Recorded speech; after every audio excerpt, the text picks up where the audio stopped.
And we are live with round 3 of the African Youth Chess Championship in Johannesburg, South Africa. What a pride and joy to host such a competition here in South Africa. I'm joined by the Women International Master, Anzal Lubsher. How you doing? I'm good, thanks, Jessie. Good afternoon, everyone. Good afternoon, good evening. Where are we? I don't know, but Or somewhere. Yeah. Secret location, undisclosed.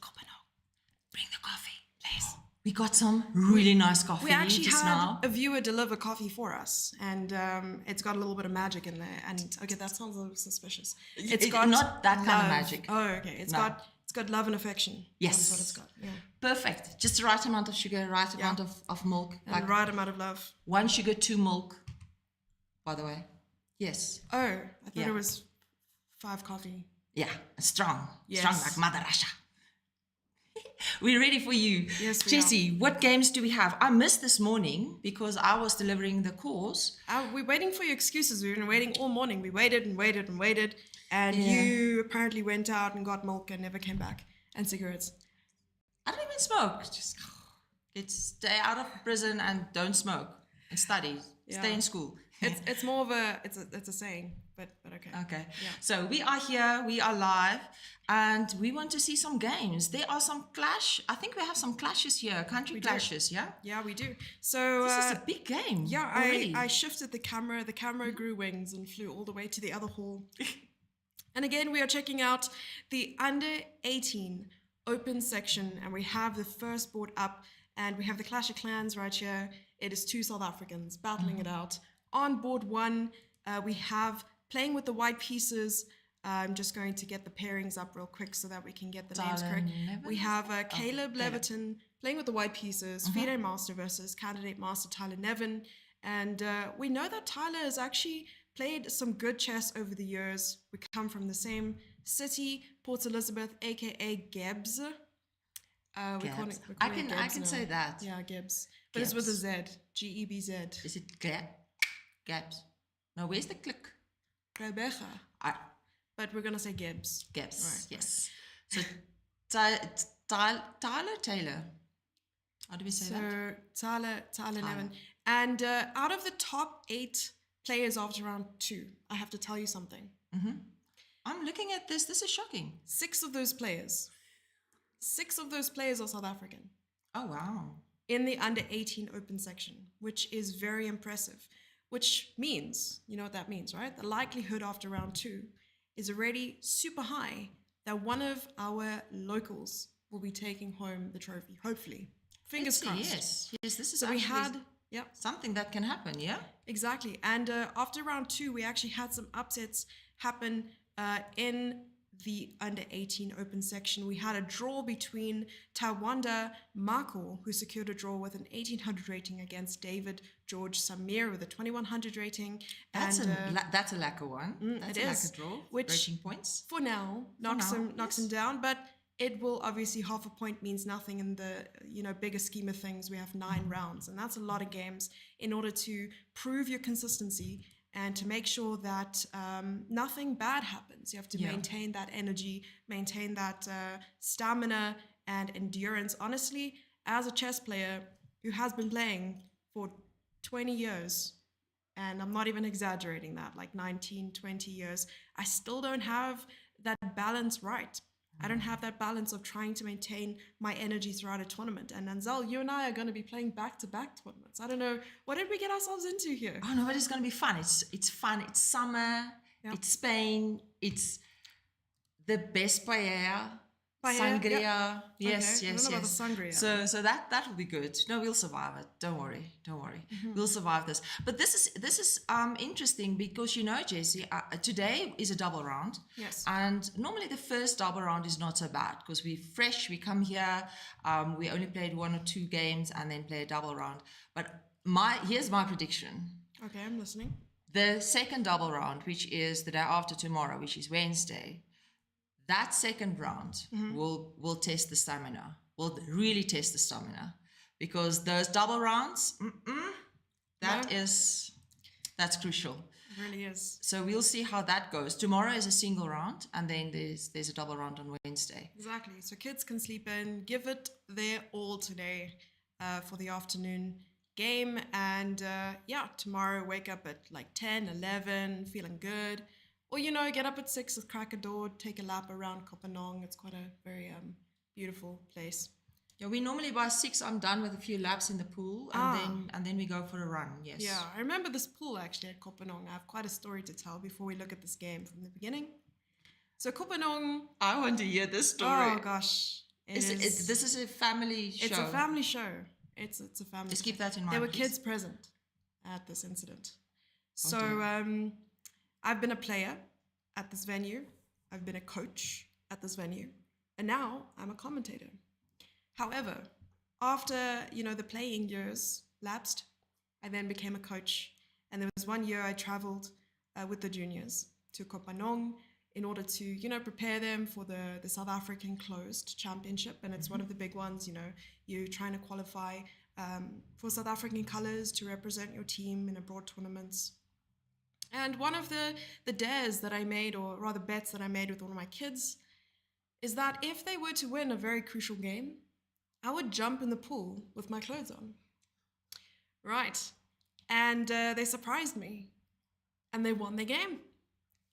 So I went ahead one faithful evening and stepped towards the pool. And unfortunately, that gathered quite an audience. And as I took that leap of faith, I did not once look at the sign that says, this pool is actually quite shallow. Did you break your shorts? Did I break? Your shorts? Did I break my shorts? Let's pick in the camera. Okay. All right. Sorry about that. I didn't break my shorts. I was wearing jeans. Okay. I didn't break my jeans, but I jumped in and it was a very shallow pool. And I'm not a very tall person, so shallow pool means nothing to me because very well it could go to my head, it could go deeper. I could drown, whatever. But it unfortunately went to my waist and I underestimated that. And as I jumped...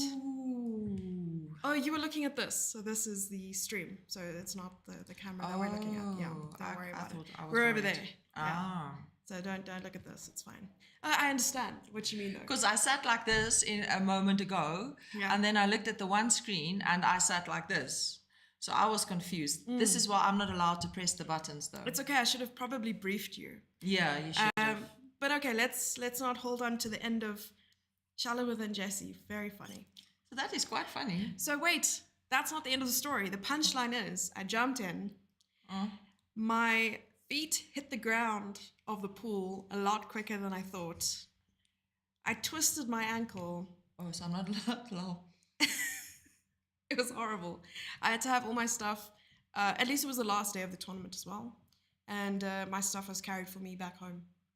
Because I couldn't do much other than, limp all my way. But it seems like some chess players are notorious for getting injured at the pool. Remember when we were in Ghana in March? I do. The last night, was it the last night or the second last night? The second last night. So the morning was the last round. And the night before that, we had this, we stayed in apartments. And it was quite nice. I'm just going to fill mine up. Yeah, go for it. I'll see if there's some left for you. I want a double here, please. I don't know if there's some left for you. We had these apartments, and then we would each have our own rooms and en suites, but we shared apartments, and it was actually a nice vibe. With there was a pool, and so at night some of the guys will play soccer outside, and we will play blitz in one of the apartments, and so on. And then the last night, some of the guys decided they were very, shall we call it brave? It's a family show, brave at that stage. Okay, not stupid. Yeah. So they decided they're going to go swim, and the one guy slipped and he hit his chin. He broke his chin. Remember? Oh yes, I remember that.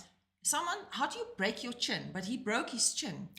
That's interesting. I've actually, I read articles about a lot of accidents happening at chess tournaments, and there was one time where Magnus Carlsen pitched up to one of his world championship matches. With like a little plaster over his eye, and it's almost like he had just come back from a chess boxing match. Turns out it was also like a sport outside of chess related injury. Magnus pool jump gone wrong, exactly, but unfortunately that I didn't win the world title, And I also went home with a swollen ankle. So I guess Sorry, that's I'm my reading prize. the comment. That's really funny. Swallower than jelly, shallower than Jessie. Yeah, no, Waterfall is very, very good with words. Yeah. Shallower. I like this person. Who's this Waterfall? Yeah, Waterfall. We need to speak. We need to speak. I'm definitely shallow. So, huh? Yeah. Jessie, it's okay. Jordy. So let's look at this quickly. If we look at the time, just by looking at the time, I haven't looked at the position properly. Yeah. Just by looking at the time, It can tell us a it's lot. clear that white has been prepared, and white probably made a move now that black might not, or maybe they went out of the prep in a way. So can we go through the moves from the start quickly? I just want to Exactly. I like what you said there. I mean, time is a huge reflection on how prepared the player is. If you are taking your opponent by surprise, the likelihood is higher that they'll be spending more time on the clock than you are. Because if you are out preparing your opponent, you won't spend as much time, thinking about your ideas, maybe double checking your lines and trying to recall what you had, studied or prepared. But let's take a look. E4, C5, so we have a Sicilian, an open Sicilian at that, and bishop C4 is quite nice, so this might indicate that we'll just get I don't know, Yugoslav? I don't actually know the line names. Let's look at the openings. That's what I love about chess.com. I can sound clever, although I just revealed myself. Yeah, sorry, it is the Sicilian defense, open, classical, anti-Trojan variation. And I studied this, in the 80s when I was doing my residency at the Russian School of Chess. I remember very clearly. To become a dentist. So that I could fix broken chins, I get you. And fix ankles, yes. Okay. And then was that the year before or after you became the diving instructor, synchronized diving instructor? Listen, I'm a jack of all trades, master of all. with a broken ankle. Oh, gosh. All right, so queen to d2. Yes. A bishop to g7. So the idea here is normally, especially to our younger players, the idea... Remember yesterday we spoke about the fianchetto, which is when the bishop plays into that little hole. So you play g6, for instance. You normally play the g or the b pawn one square, and then you put the bishop in that little hole, and it creates a nice protection for like a wall for the king. And the idea for white in this is normally simple. You want to exchange that bishop, right? You want to exchange that bishop in the fianchetto system, because that's one of the defenders that you want to take. Fianchetto. Yes. Right. Not spaghetto. No, not that one. That's very close though. So you want to exchange that bishop. Even when black places the dragon, Sicilian dragon, that's also the idea. White wants to exchange that bishop, and black normally wants to try and avoid that in a sense, because that bishop is like, we say, the dragon bishop. He spits the fire all the way down to b2, So if white can get that bishop off, then that solves some of his minor problems. So white played bishop h6 and black castled. And now nice. White is really nice. What I like white about is here this for move, business. What I like about this move is usually when your opponent plays a move on the flank like h4, you often want to block it with h5. And what's been super strategic here by Caleb is that he has avoided exchanging the bishop too early, not allowing h5, and now opening up this possibility of being able to play h5 on the next move, even maybe sacrificing the rook at some stage for the knight if need be, because if we were to play a move like a5, for instance, and then we have h5 and knight takes, you could actually just take, and this is mate. Yeah. There's no way to stop this. This is gone. So that's a nice little idea. It's just nice to keep in mind. Not necessarily, that's not necessarily going to happen. But if we look over at the accuracy as well, players are sitting at 98% accuracy so far. Oh, wow. Yeah, so pretty balanced at the moment. And if we were to continue, bishop e6 was played, which we saw, and h5. Yeah. Exactly as predicted. What is also interesting here is that white did not commit to castling. And normally what happens is if white against the Sicilian, especially the dragon, I know the dragon system, so or setup. So this is why I just generalize on that idea.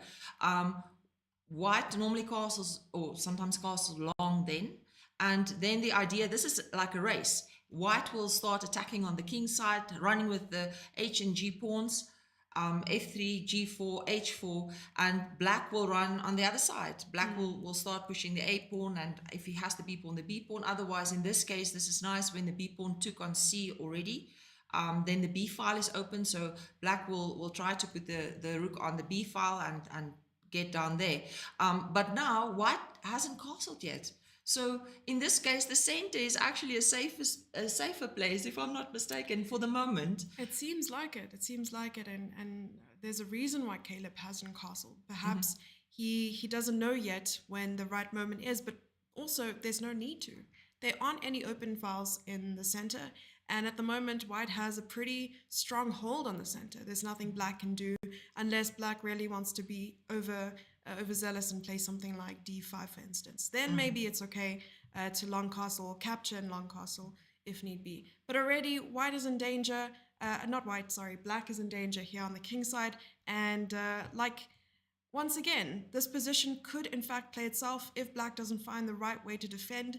The engine still believes that the position is equal, and I could agree. Though, if I'm looking at the lines available to us, I just put on the engine to see what are the options. It is the last move I would consider playing. And the move here that is suggested is bishop takes h6, which is not natural at all.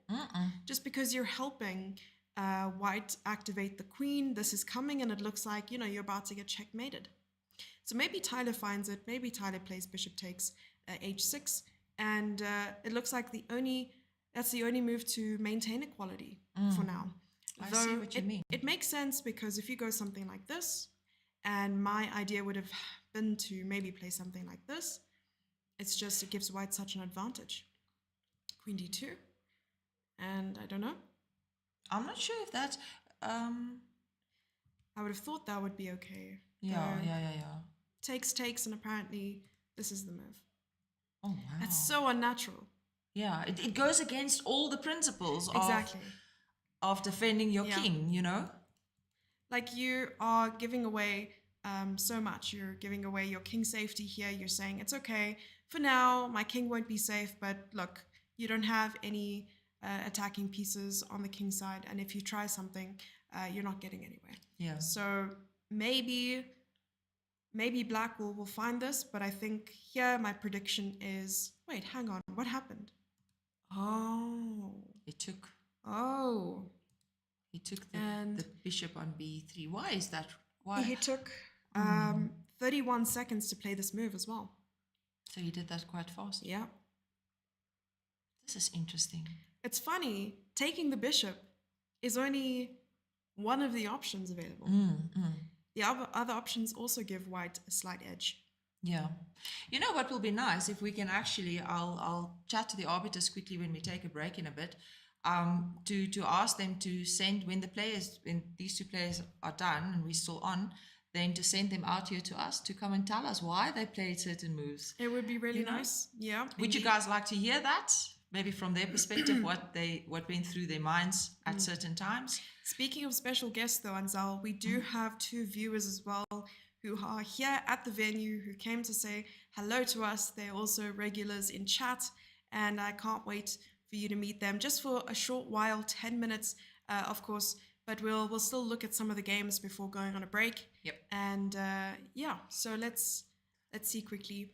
Jess, can we maybe go to some of the younger guys? Because they finish so quickly. So if we don't catch them now, then we might miss them. That ropes the question in here that we have from the viewers. I did say if you have any questions, ask.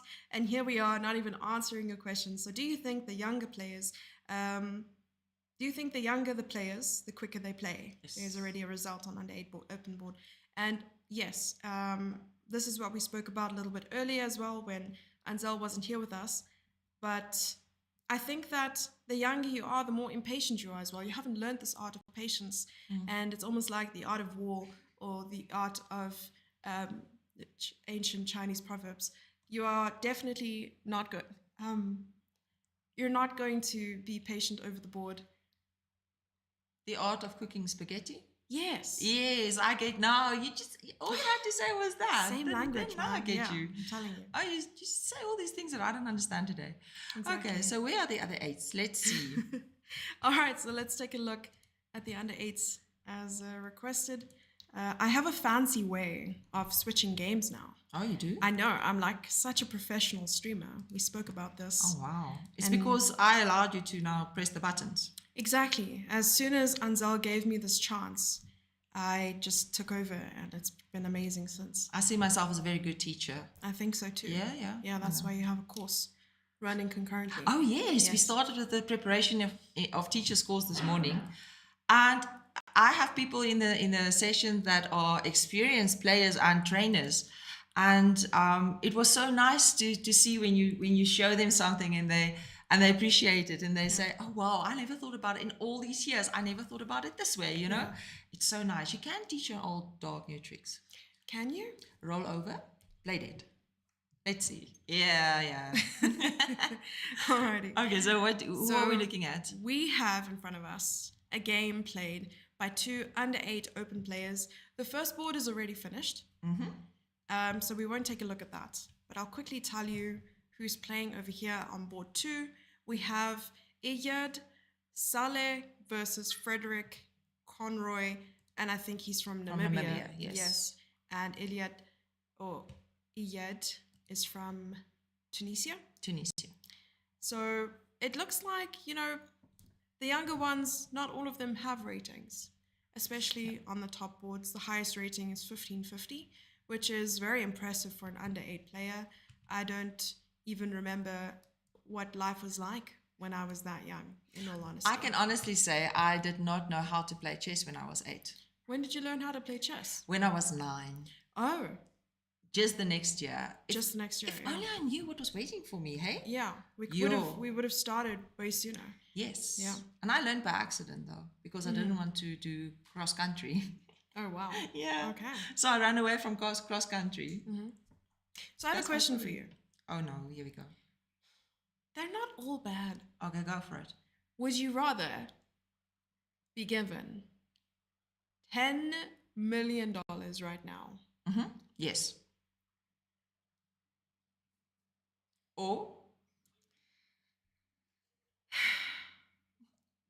Or start your life at 7, or go back and live your life from 7 years old, knowing what you know today? No.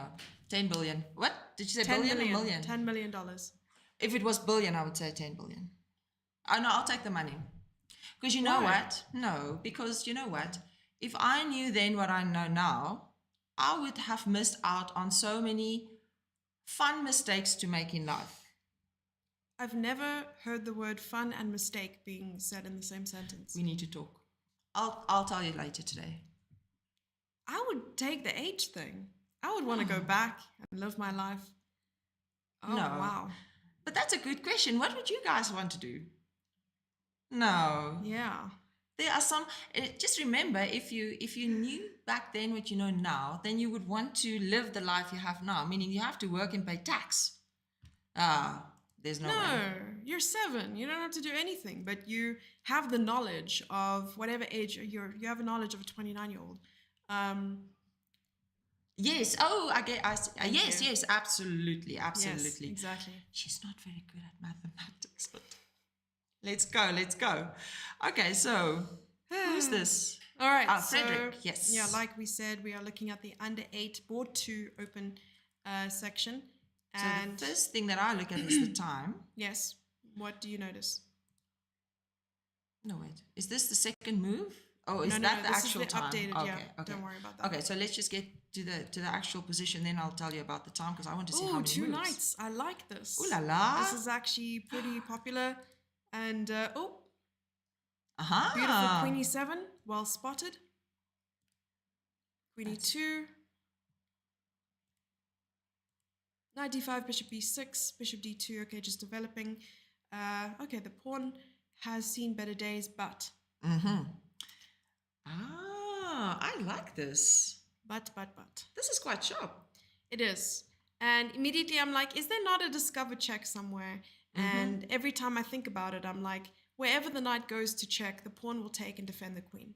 This is so clever. Yeah, that is a little upsetting because, my spidey senses, my tactic senses are going, wild. I really want a tactic to be there. I want there to be something cool happening. I feel like castling in this position just feels so risky. Yeah. Though I'm not as good at these players. So after queen to f3, d6, why are you laughing at me? You do know that we're looking at the under 8? Yes. Okay, good. Okay. Play. h4, a5.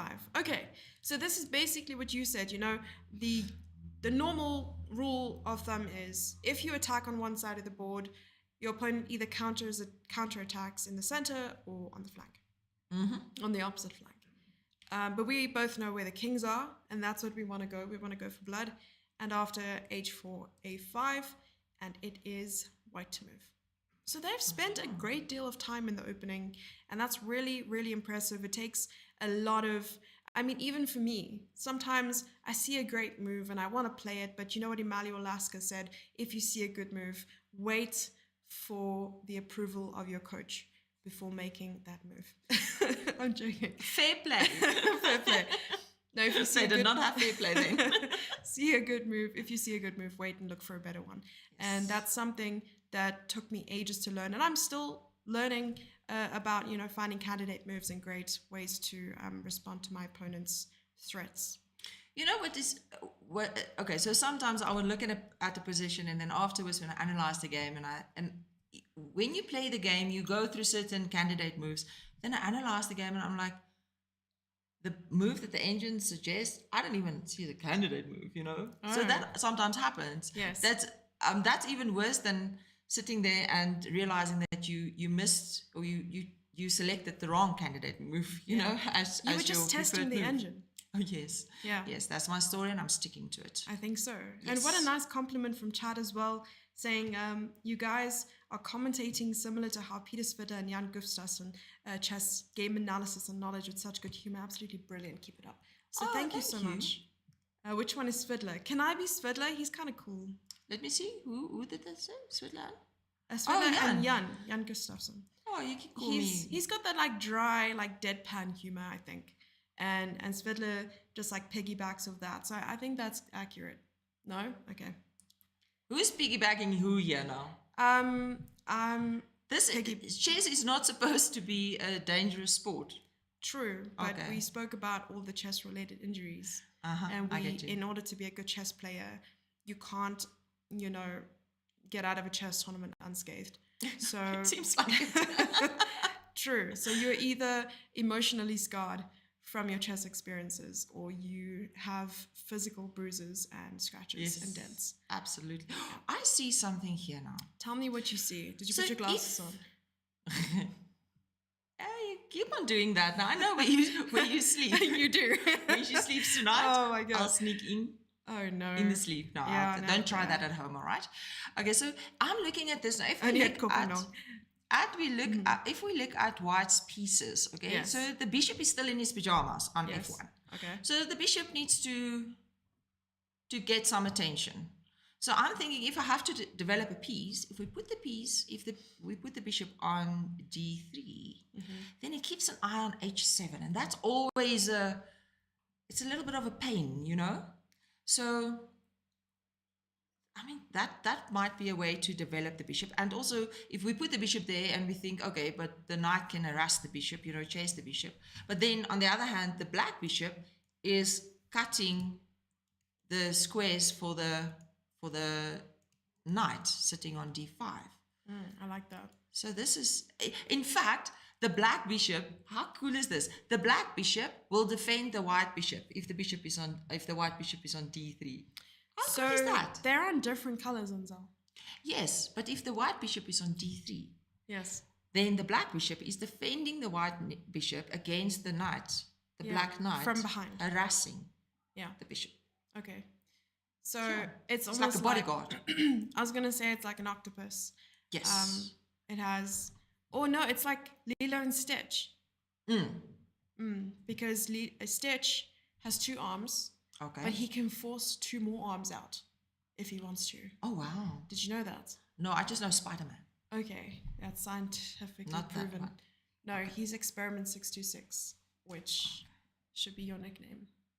I don't know what. Yeah, I agree. Can someone just explain to me in maybe in Afrikaans? Then maybe I will understand them, because I don't speak that kind of English. Yeah. Okay, so are they still thinking? Where are we? They're still All right. thinking. Yeah, they are thinking. So here it is white to move, and looks like black is a pawn up at the moment, I think. Mm-hmm. Yes. Yes. Wait, where did the pawn go? 3, 6, 7. 3, 6. Oh, yeah. Oh, yeah, okay, the pawn. Oh, yeah, we yeah. saw yeah. that. This was We a just got sacrifice. so into the conversation that we forgot about what happened on the board and where the material deficit came from. Do you think that was a sacrifice by white? Do you think that was prepped, and now maybe the player has to understand the compensation for that sacrifice? Well, we spoke about this on Zell. Everything's a sacrifice until proven blunder. Oh, yeah. And True. remember, it can be a blunder, but if your opponent doesn't believe it's a blunder and believes in your attack or sacrifice, then it's a sacrifice. And you have to prove it. So Yeah. like you said, yeah, absolutely. It's not a crime if you don't get caught. You tell the advocate that. Okay. Oh no, guys! I'll be back right now. You can be as innocent as money can buy then. Is that the case? No, but you have my bail money, so it's fine. Yeah, no, Yeah, I've that's true. permanent bail money ready for some people unfortunately. in this room. I won't mention people. Jessie's name. I'm not the only other person in this room, just by the way. Can we look at the under 8 girls, please? We can. And have you seen how cute these kids are? Some of them, Yeah. they play like adults and then they walk out and they're like kids again. You know, it's just a game again. you know I what? just appreciate that. I'm having baby fever, in all honesty. What? I'm having baby fever. Baby fever. Oh dear. It's when you want a baby to look like you. Hi. Ah. Do you want to come say hello on stream? We have. We just got the African president who walked in here and she didn't realize that we are live. Just one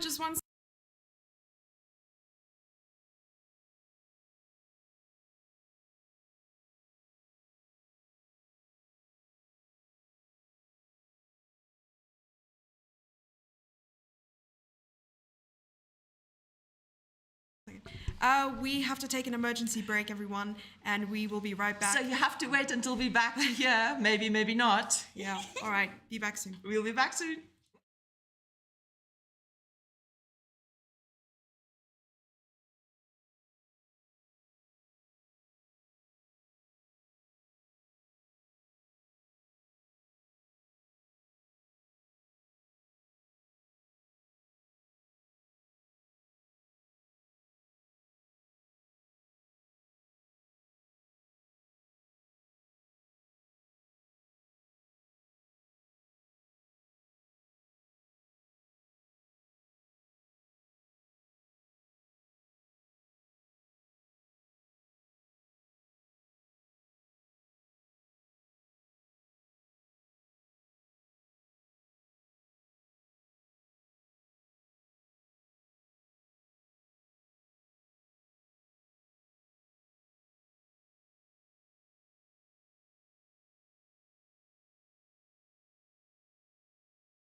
And we are back again. I'm really, really sorry. We have to apologize for that small little interlude.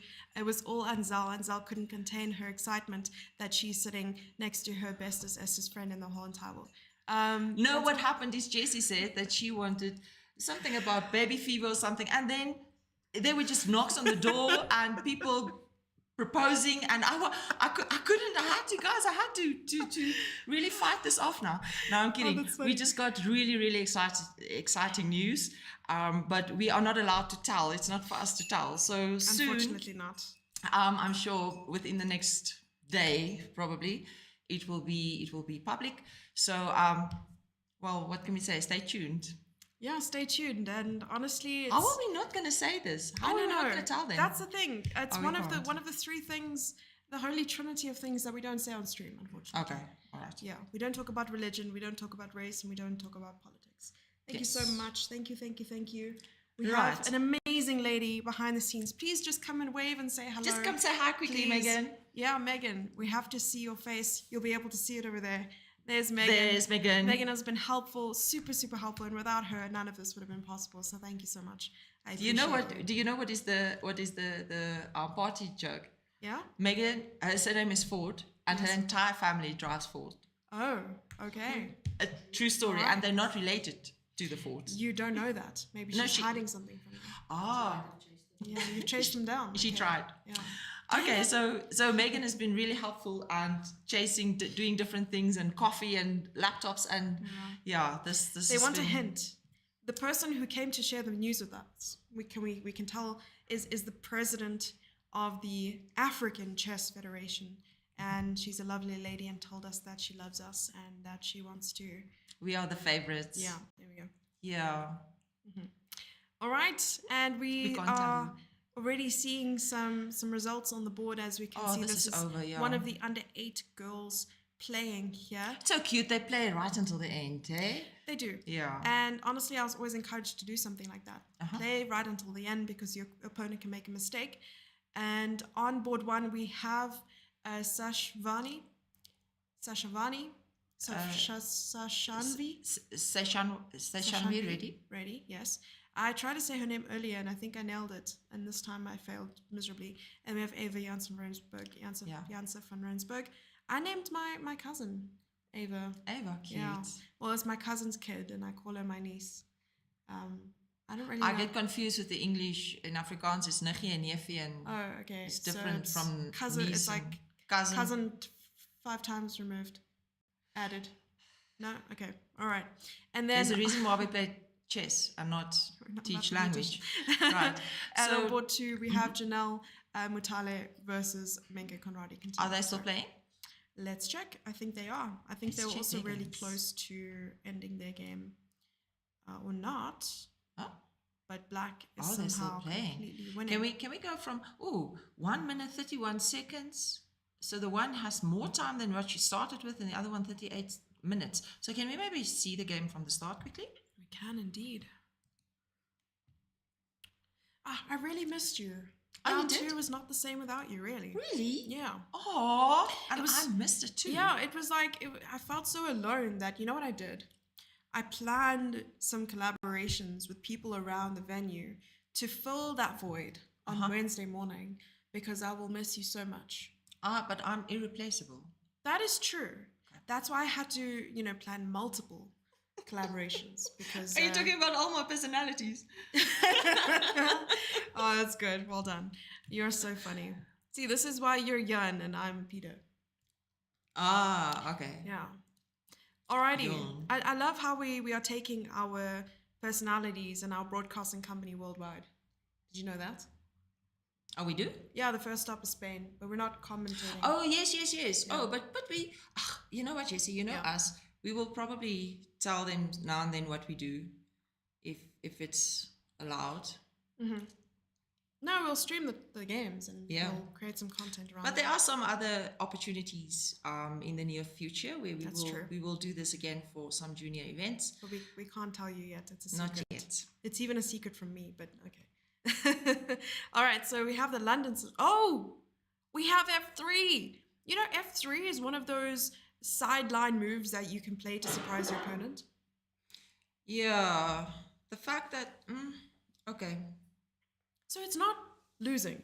no, it's not. You're So- not an ever encounter. Like Ben Feingold will look at this move and go, "What the heck are you doing?" And he would cry I want to see what comes for after this, because multiple years. if this looks like something that transposed into another line, if the player can pull it off to make it look like something that transposes, then that will be very impressive for under 8 girls. True. But when it's under 8, it can be one of many things. So it's like a Jabava London almost. If I were to click on openings, I don't even know what we'll see. But It's just the accelerated London system.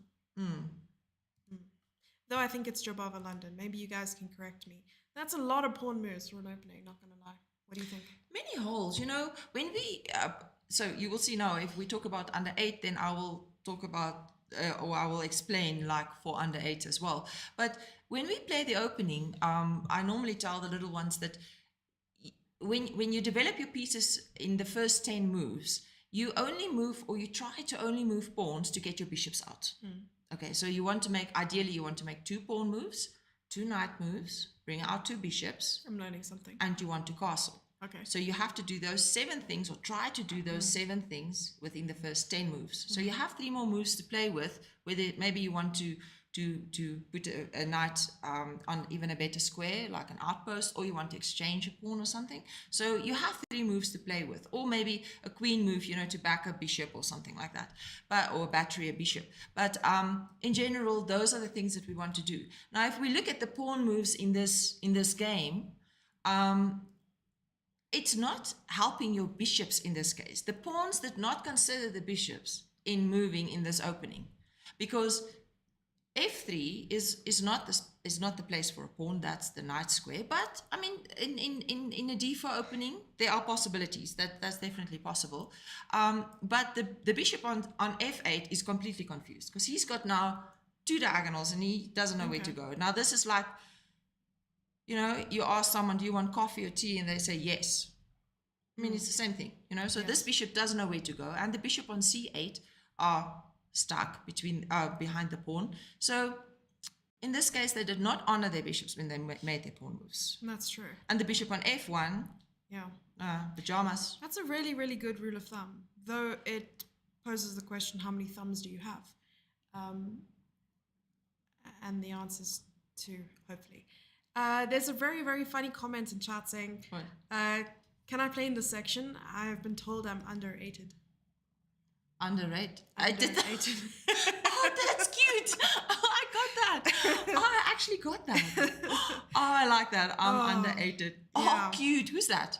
Oh, Yes. This is my new favorite. Your new favorite. No, I I'm never telling had a you, favorite. they're really, really good at words. These And guys are good. Yeah, it's honestly, that would have been great on Father's Day, because we were looking for a horde of dad jokes, and I was telling Anzel one of my best ones, probably one of the only ones that I knew.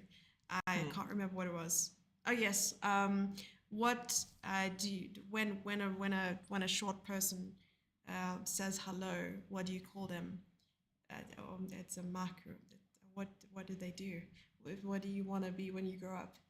What? It's called a microwave. That's not nice. What? Oh, okay. No, I was stumbling over my words. So I had to come up with. Oh, Yeah, I get forgot you. the joke. You forgot the joke. That's my job. I forget the punchline. Exactly. That's my job. That's why I was just trying to cover it up. Okay. No, I wasn't trying to be mean. Don't worry. Okay. All right. So what to move now? This game graph looks like Table Mountain in a way. It does, eh? Yeah. Oh, beautiful. You guys can't see it, but we can. Yeah, so. that's cute.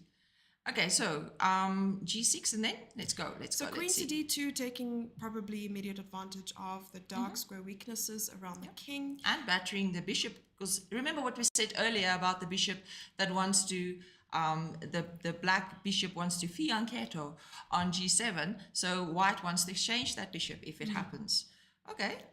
Yeah. Yeah, queen. All right, so bishop to g7, e3, and knight to f6.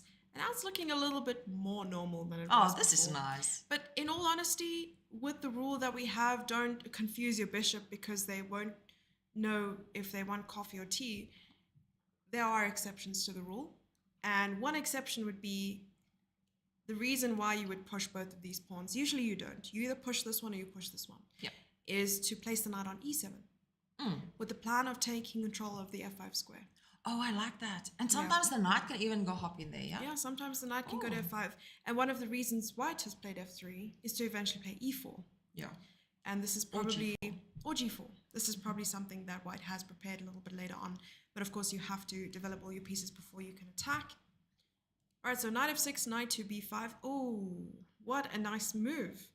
It's not so easy to find a way to defend the pawn on c7. So you probably have to castle. Probably have to castle here. And castling, knight takes e7. You know, Jesse, I actually, just before the game, I spoke to one of the little ones that I spoke about Mason a lot, you know. He's the cutest ever. So we looked at something similar. And when you play, I said to him, when you play d4, when your opponent plays the knight on c6 before they play the c pawn, that's often the target. The c7 square is the target. And this just proves my point. I told you so. Like, I want to say, I told you so. It's called the Jobava wiggle, actually. Jobava? What? No, I just made that up. But I like it. Let's name it. All right, so the Jobava London leads to the Jobava wiggle. Wiggle. Because look, the knight has wiggled all its way, all the way to c7. Jabawa? Wiggle. I can't say it. Jobava wiggle. Jobava wiggle. It's an Afrikaans thing. Certain words I can just not say. Jabawa. There's something else I said to you though. Yeah, there's many things I can't say. Yeah. Okay, so the knight took, and then? The knight took, and rook b8. Oh, ouch. Yeah, you sort of have to, I suppose, and after, okay, long castling, but I don't know, what would you play here? Well, so if the knight, what? Nothing. If the knight moves away, then the rook is under attack.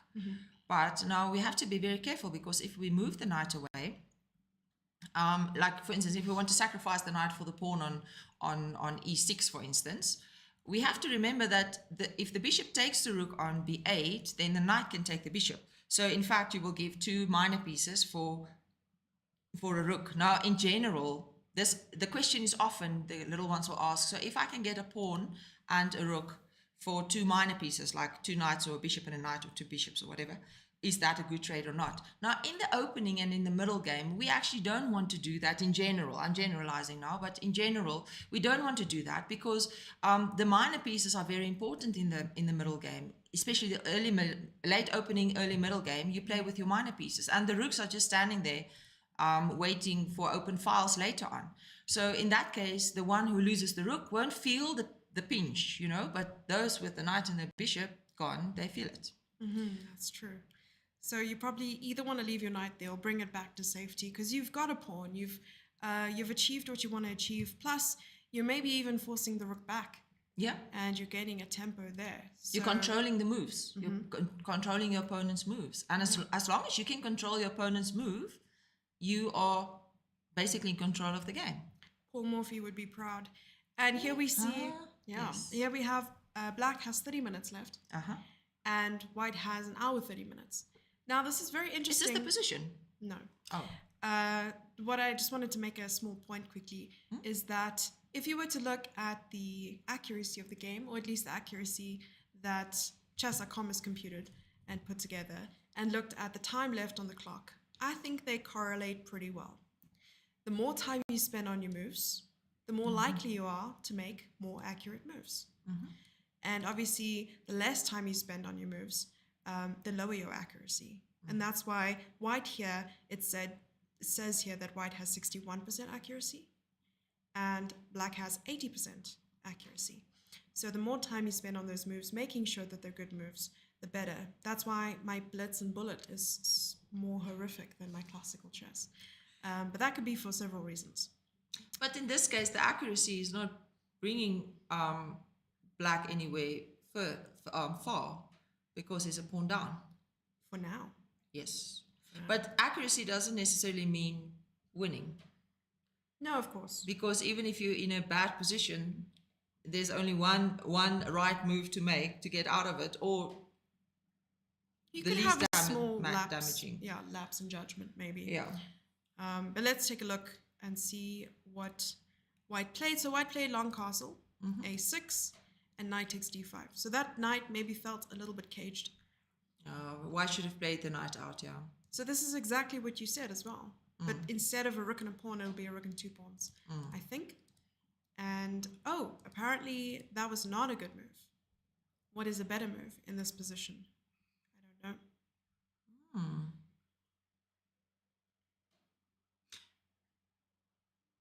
What about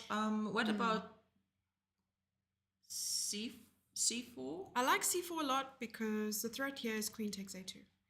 And you want to stop that threat, but you're also threatening the rook, so the queen will have to retreat first, deal with that threat, and then you can capitalize. Or you don't have to take the rook yet. If the queen moves, you play c4. If the queen moves away, you play d5 first. Isn't that a move? I'm not sure if I'm... But then e5, I don't know.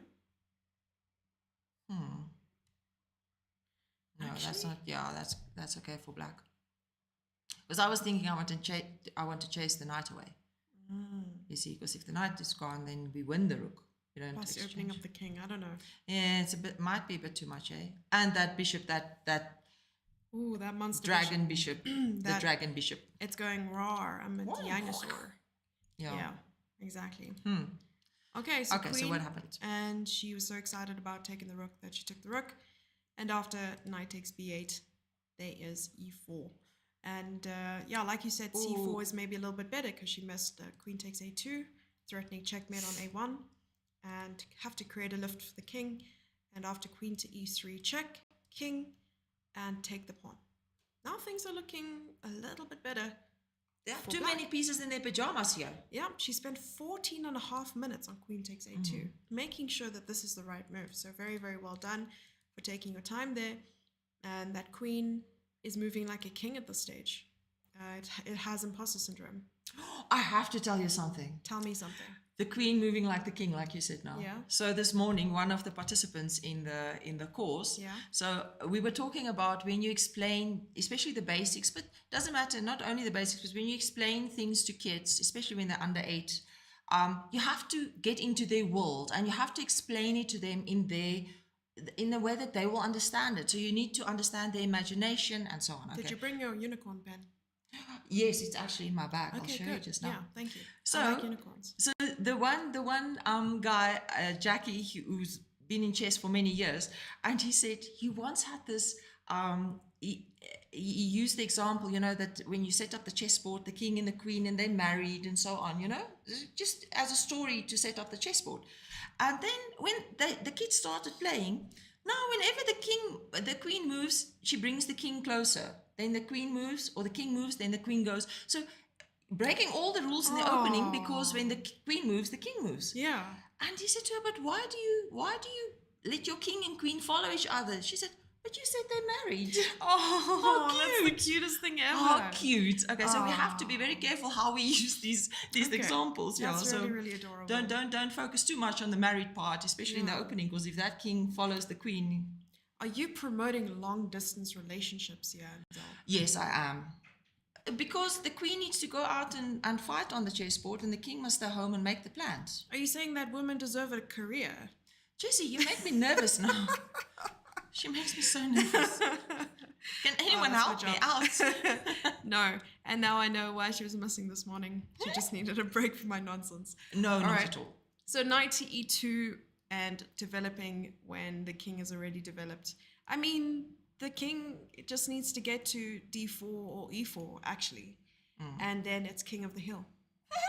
And he's joining his queen. Exactly. And then it won't be a long distance relationship anymore. Exactly. Yeah. Well, the one thing I see the whole time here is that if black can get his bishop on h6, ooh. That's true. But not now. Well. But yeah. Ooh, right. That looks nice. Shall we allow a chance for our visitors to come say hello before they depart? Yes. And, are they here? Yes, they are here. I believe so. And we'll be right back with some visitors. Some viewers in chat have come to visit the venue, and I'm excited to just introduce them, spend a couple minutes talking to them, and then we'll be right back. I'm going to run to the hall quickly.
And welcome back. We are joined by two viewers, but also really good friends of mine. How are you guys doing? I'm good. We're fine, thank you. Yeah. Do you want to introduce yourselves to everyone? You can choose your username on Twitch, or you can choose your real name. It's up to you. I'm Nightwolf365 on Twitch. And I normally go on by my son's name, who's Tyron Forster. But Yeah. that's Okay. Fani But Foster. my real name is Fani Forster. And I'm Megan Foster. Okay. All right, so we have Megan and Fani with us. Hi, Exactly. wonderful. Yes. Yeah, this is your first time on the stream, I think, as well. Yes. Yeah. Now, I've been meaning to have sushi with these lovely people, and honestly, it's been making me crave sushi since I got here, so thank you so much for that. Yeah. It's been terribly cold. I don't know how you deal with this weather. Yeah, we've been having cold weather since the Cape Townians came up. I think they brought it up. Oh, did we? I No, think it so. has been cold since I don't know when. No, it's, Yeah. yeah. It's worse And- quite a few weeks ago. And Oh, about, really? Yeah, and That's about the good. sushi, there's some very nice places. I know Cape Town, where you come from, there's some nice places. Okay. But we've got some nice places here too. Ah, yeah, I haven't gone out and had sushi in Cape Town. Am I truly a Cape Townian then? I don't know. Yeah, I don't Yeah. think so. But I do appreciate your support in chat on Twitch and that sort of thing. It's really fun to have you guys interact, and it's always nice to have someone to talk to. Yeah, we're always the trolls, or I'm always the troll.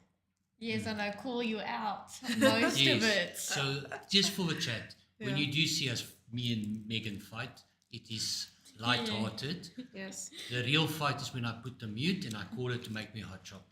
Oh, I Yes. see. Okay. Wow. That's the real fight. So perhaps I should fight with you guys too, so I can also have hot chocolate. That'd be Yeah. awesome. If I ever come over to your house, I'll make you hot chocolate. Oh, thank you. I appreciate that. Hot chocolate is the best. And when did you guys arrive? Did you guys arrive today? Is it your first No, day at the no. venue? Well, it's my first day. I Yeah, only come to bring Yeah. the coffee that you Oh, had lovely. earlier. yeah. Okay. She only came, but we live very close by. Okay. Yeah, we live about 5 kilometers. In fact, Nice. we live closer than any other venue from here. Oh, really? Yeah, so Wow. we live very close by, and I came now to see some of my students who are playing. Oh, do you want to all- tell us who your students are? Chocolate for Well, yeah, all but around. the big one at the moment is Haley, who's playing against Haley now is playing against Mackenzie September Ah. in a very big And we game know for us. Haley well. Haley Yes. very, very Haley well. now. Yeah, Congratulations to Haley for making the Olympiad team. She will Yes. be one of my teammates at the World Olympiad in Budapest. She made her debut, and her debut, she's immediately in the team. That shows a lot of promise. So Yeah. you gave her a hard time? No, she actually works hard. Look, what I always say is my secret as a coach is I let my students do all the work. Oh. And Haley's been a consistent hard worker for I a very see, I long see. time. Okay, amazing. Is she still in school? Yes, she's doing matric this year. Wow. So it's a big year for her. Yeah, She and Olympiad Megan are and the matric. same age. Yeah, Uh, same age, almost- different almost- grade. Okay, almost the same age, a month apart. Haley will be yeah. Yes. Any about the Borginella? About his coaching endeavors. So how often do you coach? Too often because I only do it in my part time. Yeah. It's definitely I do too much. I do about 12 hours a week, 12 hours. Wow. which is a bit much. And what's your actually. daytime job? I'm an advocate as well. You're an advocate? Yes, I'm me and Anzal, but I'm a practicing advocate, so I I see. actually do that as a job. Okay.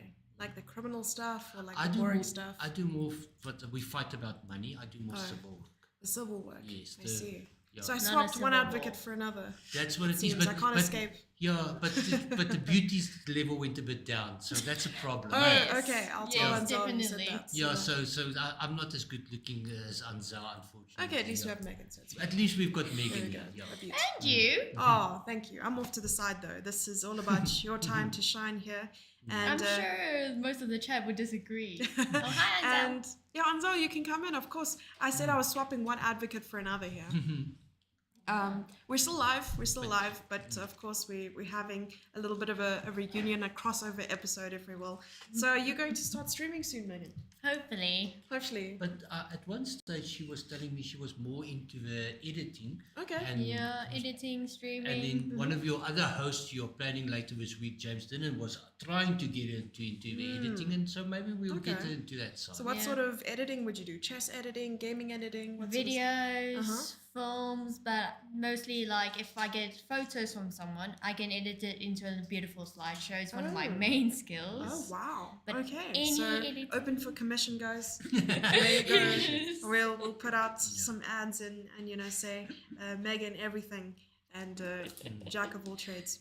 But so what do you want to be when you grow up? Megan? I'm looking to be like a streamer and also broadcast lots of information about ADHD, what Amazing. I have. Okay. Because it's not really widely spoken of, or most people know it. So if you see me like very jittery right now, it's because of my ADHD. Okay. And Hopefully the just keep the excitement. coffee away from you. Then. Yes. No, coffee actually sometimes helps. Helps. Yeah. Makes me tired too. Okay, I don't know how long before Anzel comes back, but could we look at some of the boards? Of course. There are many South Africans on Can the... we get a shout out for Nightwolf? Okay. we There- can get a shout out for Nightwolf. Okay, there are many South Africans on the top boards this Yes. round. This is actually a big round for South Africa. I think. Indeed. So where do you want to go? You tell me. Why don't we start at the top and go around the horn? We can start at the top. So that's under Right. 18 section. Yes, let's Yeah, just we see. don't- And- Oh, y'all said it. Oh, yes, I see it. Haley. No, we won't see some board 3. Yeah. Okay, I see Nevin is playing Caleb. Yes. That's a big game for us. It is a big game indeed. And it's 2 guys. Nevin is from a Cape, so Mm-hmm. so that's a big game for us. And at the moment, it looks like, according to the engine, I don't know, Caleb has got a slightly better, or clearly better position, and he's Yeah. playing what we call a 150 attack. Eh? The 150 attack. Do you not know the 150 No. attack? In the England, Is that where you give your opponent 150 rand under the table? no? Oh, What- okay. what To that, win? that I'm what sure where that that's comes the way. from is in England they had this with, especially it's exactly what happened now. I don't think I don't know why he took on h6 now, but where you line up the bishop and the queen and you play bishop h6, you open the h file and you attack like that. In England the name 150 came because they had to have Cricket. no, it came from that. I'm sure he has to take with a queen, where they had all the people. Their own rating system was a bit different than ours, and then people with 150 rating used to all play this, and that's where Oh, this wow. where this Ooh. attack's name came from. No, I just Interesting. saw a comment from Waterfall. Okay, so I would expect. I don't know where the engine is, but I would expect queen takes is an obvious move here. Yeah, I do don't own a really know. Yeah. Mm. You do own a dog? Yes. What Yeah. is your dog's name? Rainbow, and it's Jack Russell. I think my father brought Well, most I've of got the half the fur. dog. Ah, yeah. I see. I've That's got half the usually dog. how I look when I leave the house, and Coda's been giving Yeah, me some Coda. love. Yeah, your Yeah. dog is a what breed? A husky. Ah, That's the same as with Indeed. Uncle Paul's. Oh, you don't know Uncle Paul's dog. Let's look at some Oh, yeah. others. All right, so let's look at board 2. We have Michael Simpson playing Yeah. over there. Yeah, we know Michael Michael Simpson. playing good.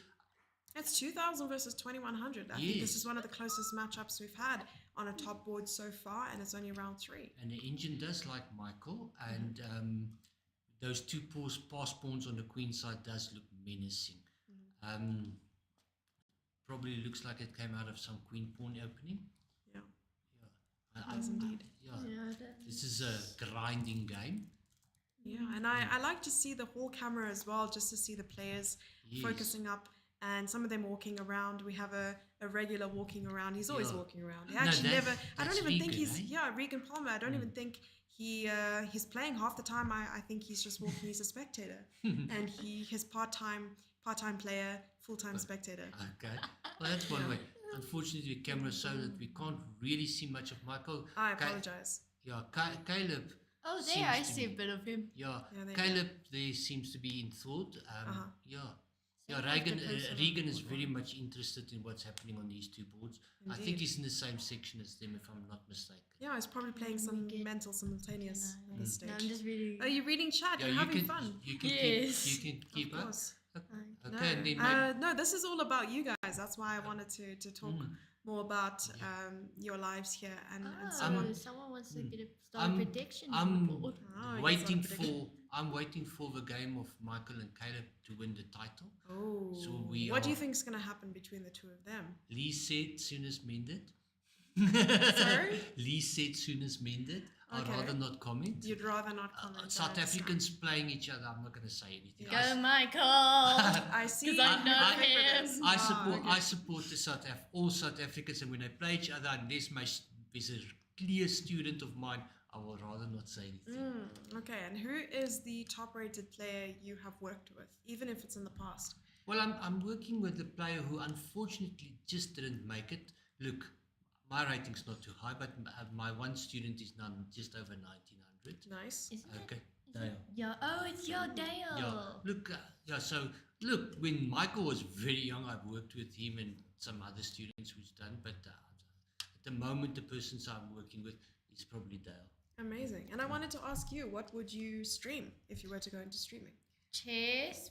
Well, a bit here and there. Okay, Chess. I understand. Probably sports or just like something like even myself editing, just talking, going Okay. about daily lives. Nice. Some IRL streaming. Yes. Very, very cool. Well, yeah. It's really, really nice to have you guys on. Okay. But yeah, I'll keep it short and sweet. And I hope that at some stage we'll see you again soon, just before I leave back to Cape Town. And this dry weather is killing me. I don't know how you guys survive, honestly. No, it is. It's At least the cold, weather is that's as more dry dangerous. as my humor. And Yeah, but sorry. Yeah, Wait, how many I was lacking in that department. I apologize. not at all. Not at How all. many I've blonde been jokes enjoying are there it. again? Oh yes, how many?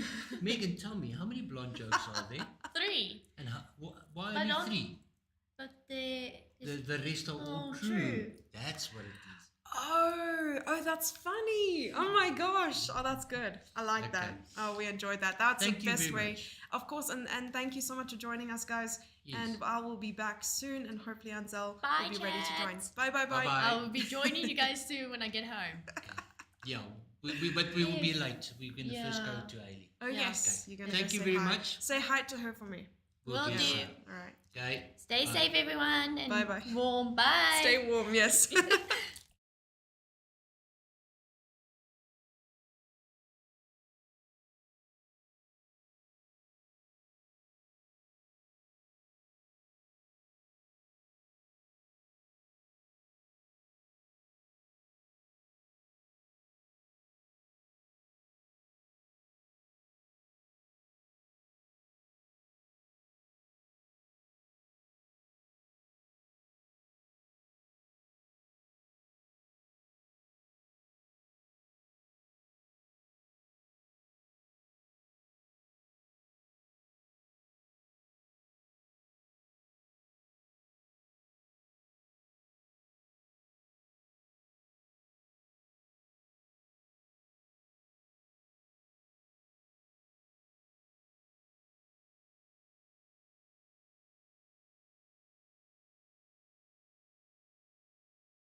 And we are back at it, the back attack.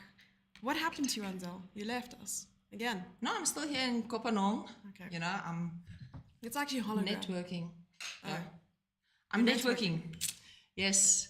I can see that there's quite a few people that joined us now because I just quickly stepped out of the room and then some people asked me, which link is it? Where's the link? So I shared it. So those of you who joined us now, welcome, welcome. I'm Women's International Master Anza Loupje, and I'm commentating with her. She's the boss. Women's International Master Jessie February, and soon to be Women's Grandmaster. And we are here live from Kopanong, Johannesburg, at the African Youth Chess Championships. And we are commentating on some of the games and just giving you some gossip and just talking some nonsense and keeping especially the parents busy who are waiting for their kids to finish. And those of you who are listening in from other countries or watching us from other countries, please tell us where you are from and whether your kids are playing or whether your cousin or niece or it's your neighbor or whoever is playing. And what your favorite color is when your family is not home? On a Monday. On a Monday.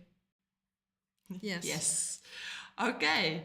All right, so this is the last position we looked at, Anzel. Who It is is this? the game between Chakron Whale and Michael Simpson. Like I Oh. said, on the top boards, it's one of the closest matchups we've had or we've seen so far on a top board, and it's only round 3. You can see that the rating difference is about 100 points. And Well at done. that You level- did that with. I know, it was so quick. Oh well, I was like, was out to use the calculator. I did, Ah, I and know. then I didn't want you to know, but Ah, now you know. I see you. Can't lie to you. I'm so sorry.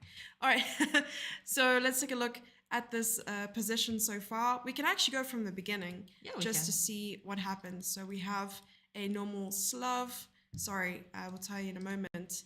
It is the modern triangle note boom variation of the Slav defense. Oh dear. Yeah, I knew that from when I studied in Latvia in 1963.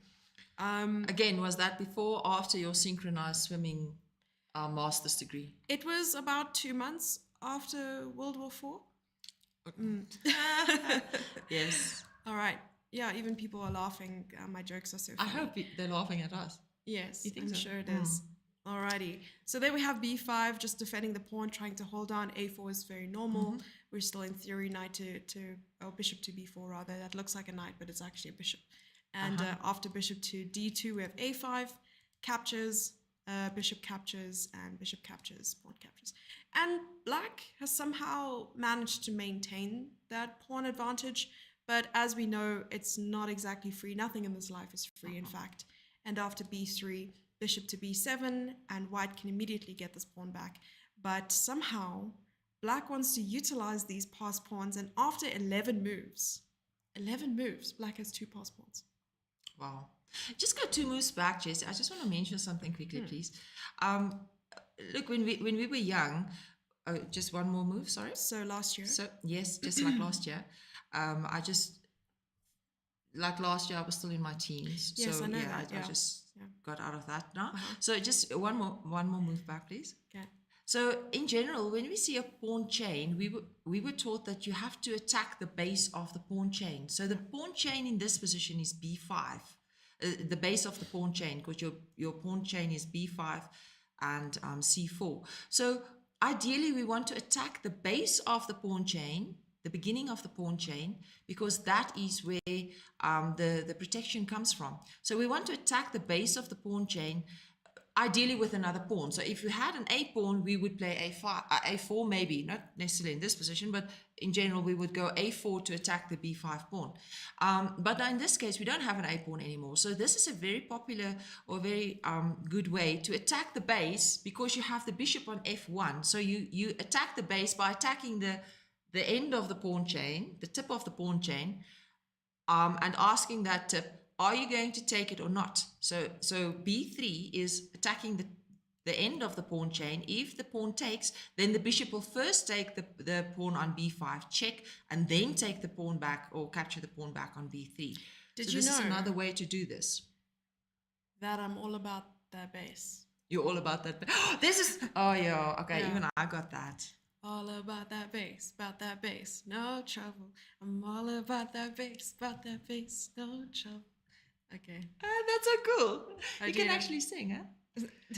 Did you guys know that Jessie can actually sing? I mean, I've heard her sing like proper, not Yeah, this. before the windows broke. But She's a really good singer. When for was that bonus in points, Mauritius? 10 points to Gryffindor if you can tell me who sings that song.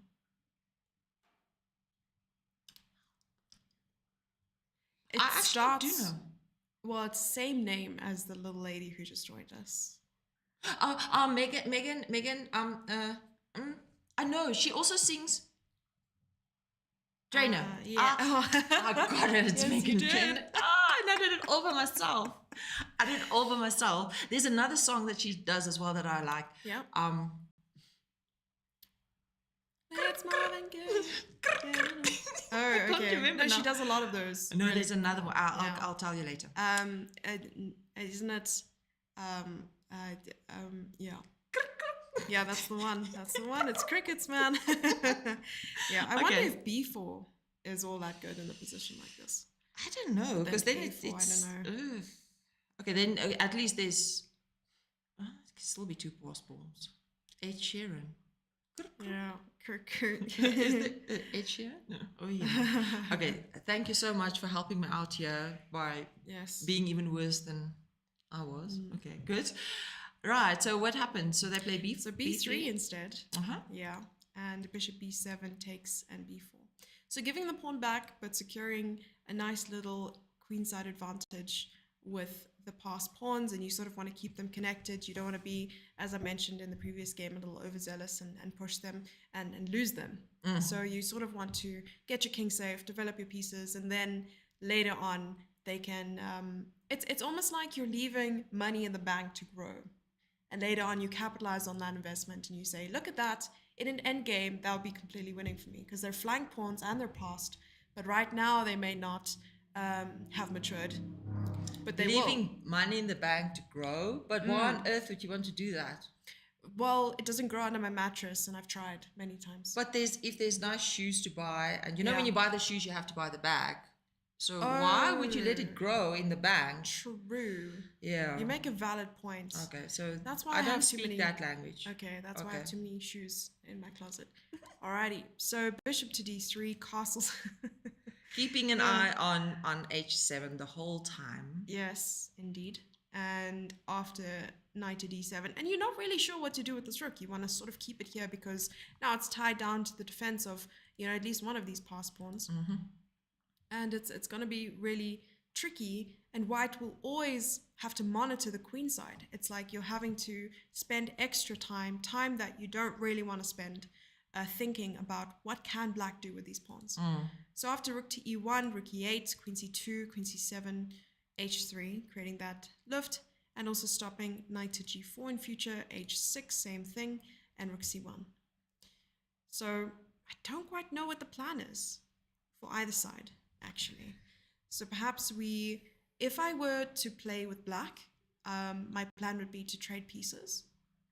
Maybe cause a little bit of problems I would even give up this bishop right now, even if the bishop is really powerful, bring the rook to a square like b8, and then start cashing in. Although I'm a very impatient player, so maybe that's not even the right approach. Because if we take off all the minor pieces, or let's say we take off all the big pieces except the king, because he leaves the party last, and we have only pawns, then this is an easy win for black, right? So black wants to exchange pieces and white not. Why not? What not? Why not? What? If White not, why white not? White White not? What? White not. It's getting late. Yeah. Yeah. This is how are we going to cope in the future when they play the longer and longer and longer games and later and later?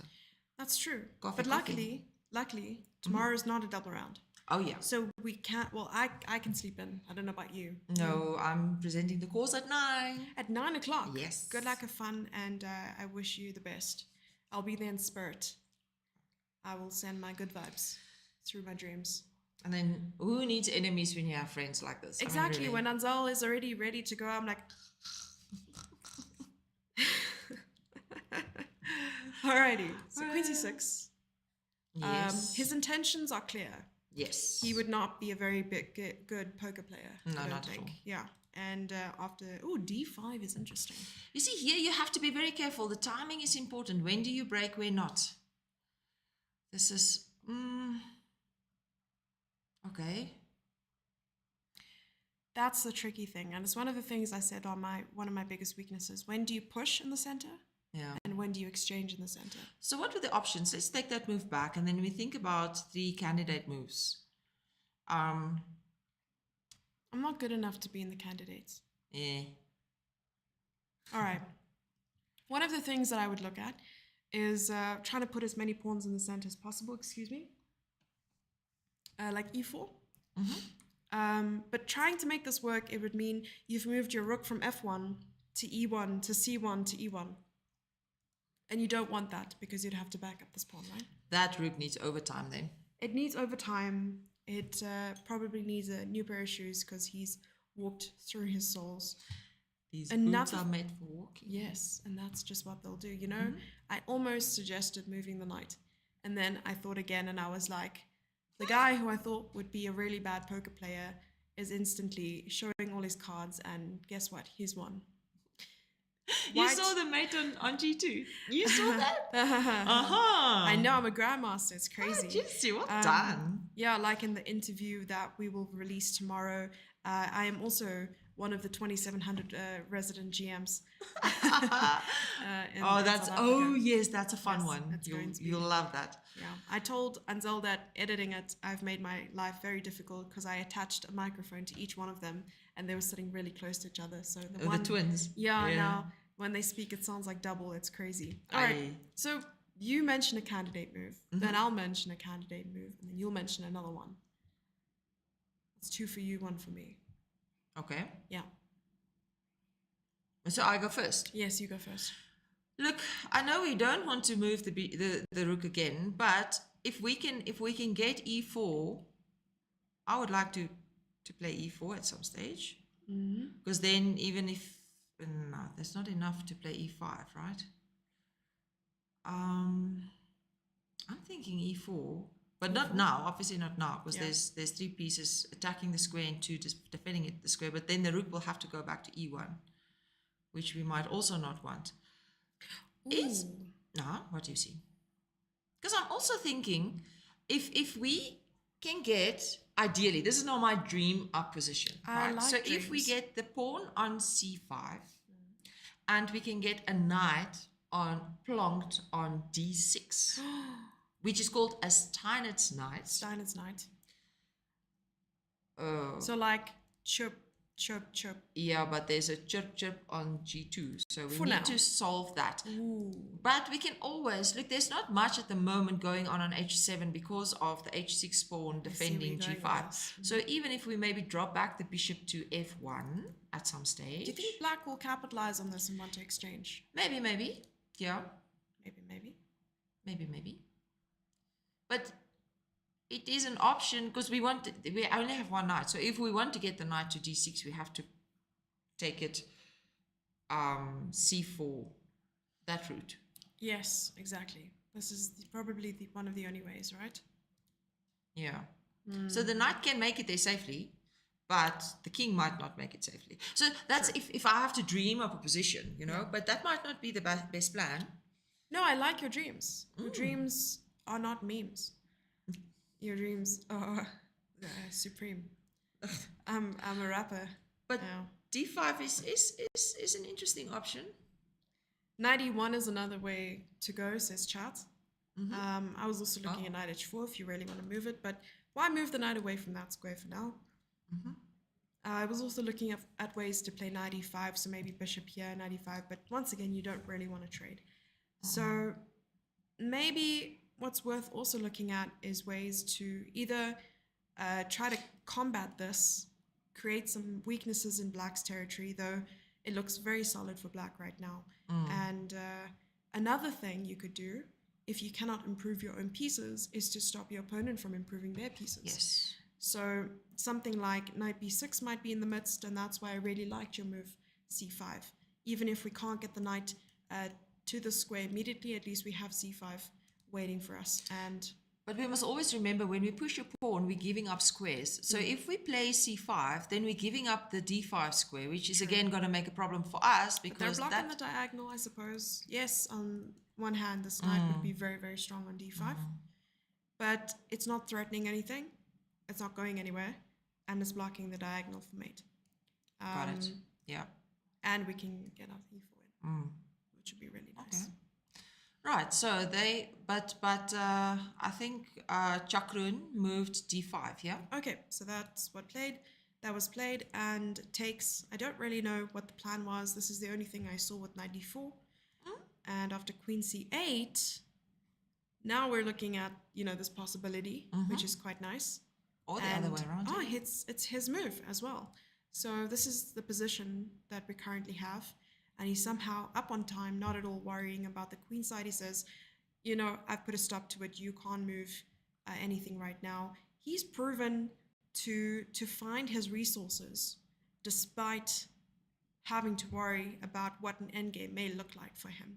So I think even though he's a pawn down momentarily, and we saw a pawn sacrifice or gambit in the beginning and giving it back, so they're really not prioritizing material but rather activity of their pieces, and I love that so far. I'm definitely a huge advocate of that. I see what you did there. Yeah, but I like to use that excuse. I'm like, I prioritize activity over material because I just give away things and look for compensation. The compensation word, yes, compensation. That's always a comeback. Yeah, but then I have to prove the compensation. That's not an easy task. Oh, you know what I also like here is the fact that the moment this is your plan. This is like your whole plan happening right now. The e6, the moment the e6 pawn is gone, it also gives the bishop a square on f5 to pin down the knight in a way. I like there's a lot of things happening here because you can also push the pawn. What if we push the pawn to c6? True. But what a beautiful way to give up a pawn and see every opportunity to find that special word compensation. And like you said, bishop f5 is really nice. We have this knight to d6 idea that you gave. We have c6. There's a lot going for white and a lot riding on this position, because now if Michael Simpson cannot find a good way forward, perhaps to blockade the pawn, or perhaps to find some sort of coordination between the pieces, he's going to find himself on the back foot, and this will turn from an advantage, or rather a resource for later on, to a disadvantage, and they could lose those pawns. So, you know what? White wanted a pass pawn as well. He's like, you've got 2 pass pawns. Why can't I have one? And then he went and he got one. At this stage, it's like the pass pawn that causes the most trouble is the one that will win. It's like the naughty child. The one who laughs the lastest. Cries the hardest. It's normally cries the hardest. My dad used to say. Cries the hardest? Yeah. Oh, damn. Okay. But this is directly translated from Afrikaans now. I love your direct translated sentences. Some of them definitely make me laugh. Yeah, but you laugh at me. I know that. With you. Okay, yeah, that's what she says now on the stream. But I was in the hall earlier. Remember when I went MIA for a moment? That's true. So I was in the hall, and I actually, because I like to go there. Was it the first time or the 5th time you went MIA? I like to go there and just feel the vibe. I went in for the first time now. Oh, wow. Yeah, while I was waiting for you. Like Caleb will say the vibe. The vibes. The vibes. So, and these 2 players specifically, because I went to these 2 boards, board 1 and 2 in the section in the under 18s, and they were cool as cucumbers. Eh? Really? They were like, both were sitting there very much like, in control. I've been here for years. What is there to stress about? And this is a conversation I had with one of my previous coaches that I had when I was younger. I said, I get so nervous at the board. Why, when I look at you and you playing, do you not look like you're getting nervous? Do you ever feel nervous? And he turned to me and he said, no, actually, I've been playing for so long that I know it sounds funny, but it's like, it's real. He's been playing for so long that he doesn't feel nervous at the board anymore, that the nerves are completely gone. He only focuses on the board. And it makes sense. When you've been doing something for so long, you get so used to it. And I suppose that nerves and excitement exists, but it's easier to control. Yes, it's easier to control, but I still feel, even now we're not playing, but Yeah. I still, when we walk in here, before, walking towards the commentating our studio, we walk through all the players and everyone's setting up in the halls. And I even had that butterfly, that feeling where the butterflies are having this massive MMA fight in your stomach, and it's Yes. like they just go te kere. And I still had that. And it's amazing. It's actually, but it's also not bad. Yeah. Because that also, that's adrenaline, and that it also makes you cautious at the board, That's true. So don't underestimate it. Don't think that nervousness is bad in all senses, because it also makes you cautious. I suppose, but you have to have the right sort of balance of nerves as well. Yes. Because if you get too nervous, it can affect your play, and you won't play to the best of your ability. So finding that balance is an art, and that's why Yeah. chess is a sport, an art, and a headache. Yeah. And the parents will say, Yeah. it chows your money. It chows your money, exactly. If you and yeah, there's not enough. And this is one of the reasons why we do this on Zell, because chess isn't one of those commercialized sports like cricket and rugby and Formula One and all the flashy, fancy sports. And if we can give chess some screen time and a chance to sort of be out there and popularize the sport a little bit more, maybe there will be more sponsors who are interested in putting money into school chess and club chess and helping kids, at least the talented ones, no, I'm joking, everyone, reach their goals and dreams. But this is, I also want to tag on to that and encourage the parents. I know, especially those who are here and supporting their kids, and sometimes you might think, why are we doing this? We're sitting out here for hours at end, and we invest so much money into this. But you know what? At the end of the day, the skills that chess develop, we spoke about it today in the course, where we say, we know that kids who play chess, often you will find that their marks at school will improve as well. And it's not about them getting smarter. They are getting smarter, but why are they getting smarter? It is the skills that they develop. Because we clap it into them. Sorry, yes. No, Jessie, safeguarding. Sorry. So it develops 21st century skills, and those skills you can apply in all your subjects at school.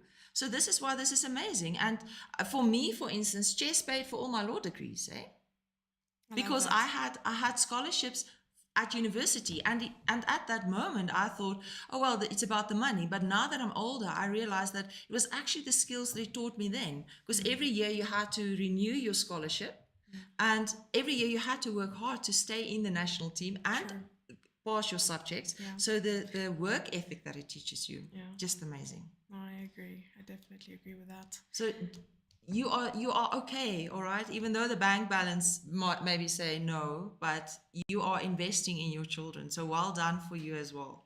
It's definitely commendable. And I also have to thank someone like my mom, who has put so much time and effort and money and resources and grey hairs into my chess as well. And Jess, if you have kids, will you do the same for them for a sport? No, I'll club some sense into them. No, I don't know if I will have kids at any point in my life. But if I do, of course, I will try to support their endeavors as much as possible. And of course, you can't also try to put pressure on them at all, because that affects their performance. And I know from firsthand, and I know from seeing it happen, we're in a sport that can be cutthroat and can be pretty high intense pressure and all the rest. And you gotta just let them be. You gotta support them. If they lose, it's okay, you'll get the next one. If they win, you gotta celebrate those wins. And just gotta love them through and through. True. So I'm thinking here, so bishop a6. Yeah, well, the best defense is a counterattack. No? I wanted to look at rook takes a5, because now the pawn is not protected, and some people might ask, why can't we take the pawn? Because rook takes a5, bishop takes d3, rook takes a8, bishop takes queen, rook takes queen, rook takes rook. What's a rook between friends? Rook takes rookloos. Are we ending up being rookloos here? That is so Because funny. bishop takes queen, then the... Okay, let's actually look at this. So we're going to try and draw arrows like Hikaru, because we are like that. And But it's white to move first. that's true. Yeah. I was just testing you. Yeah. So rook takes a5, bishop takes d3, rook takes rook, bishop takes queen, rook takes queen, rook takes queen, because white would Otherwise, be a it's rook check. up. Yes. Oh, true, and a check. And then you take back. What is happening? Is that a pawn or not? Okay, but there's obviously an in-between move somewhere that we are missing. So if we play That's what the engine says. there. Well, white is getting the pawn back, and it's only giving half a pawn advantage because I'm assuming this pawn is not won yet, but it is weak. I don't know. What do you guys think in chat? Oh, yeah. Bro thinks she's Hikaru. Yeah, I don't have the pineapple shirt to back up my claim, but you know what? I Are think you bro? I'm bro.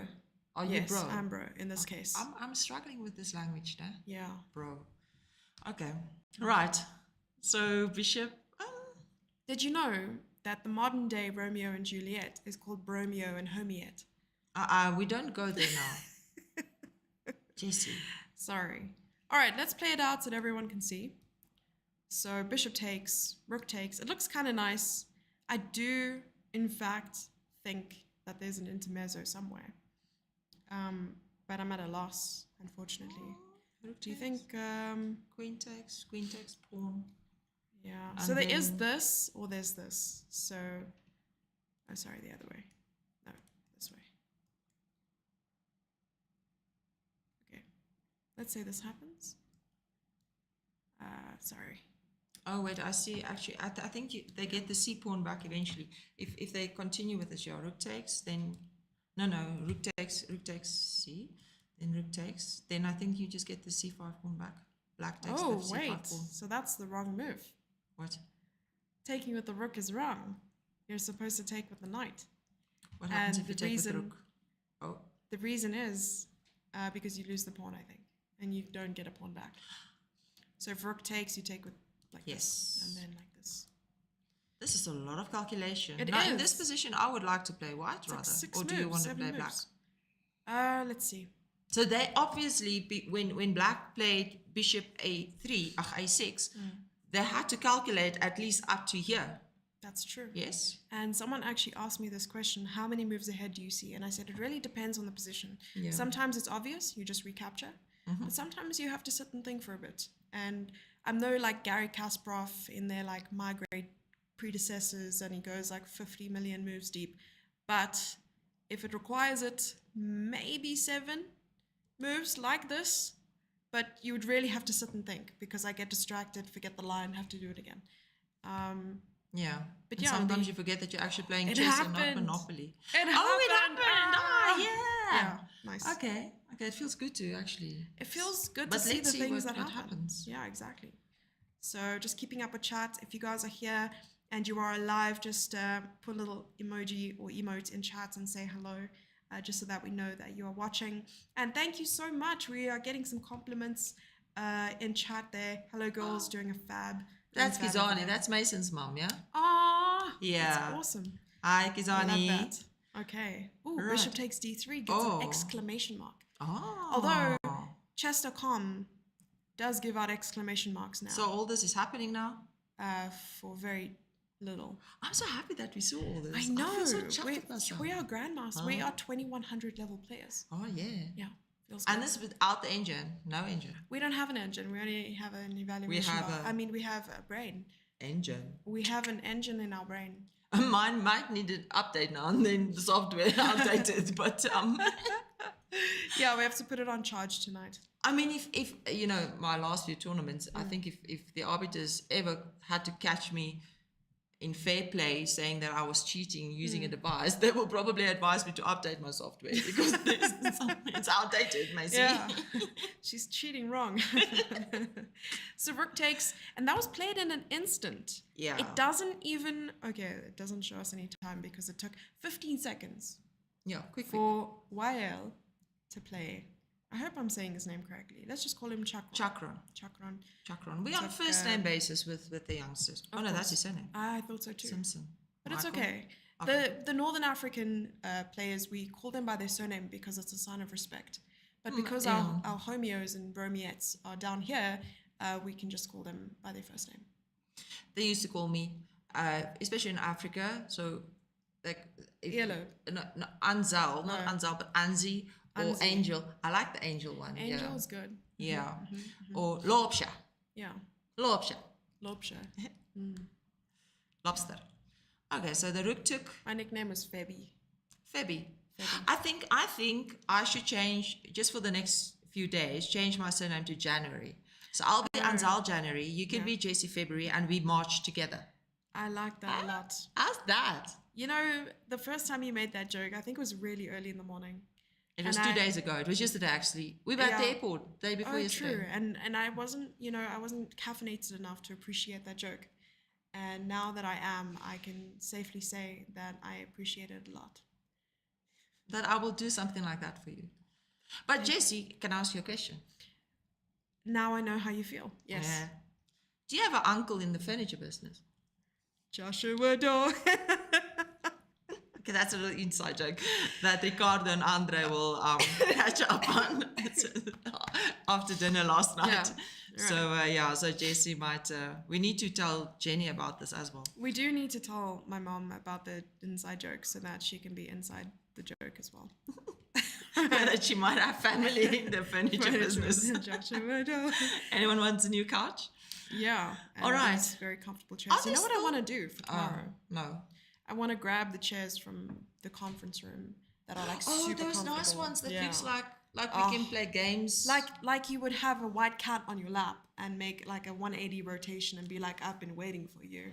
I have a white cat You do have a white Yes. cat. Why is he not Yes. with us right now? with a black tail. We also have a visitor. All white. Hello. Oh, Best this is our visitor favorite. possible. Coffee. Thank you so Coffee, much. coffee. You're bringing Thank you us so coffee. much. Hope. His name is Hope. Hope. Thank you. Hope. You're You can giving just us put hope. it right here. And I'm going to pour dramatically some coffee into my cup. But before you do that, thank you, Hope. Can you just check if there's still any under 10s playing? Under Because this is 10s? now, Wow. what is the time like? This is like 3.5 hours. Thank you. This It's is actually about- 2.5 hours because they started at 4. Oh, they started at 4. Yeah. Okay, so 2.5 hours. And you did that also without a calculator. I'm on fire today. It's crazy. Yo. I was just prepared, and I think it's the trauma.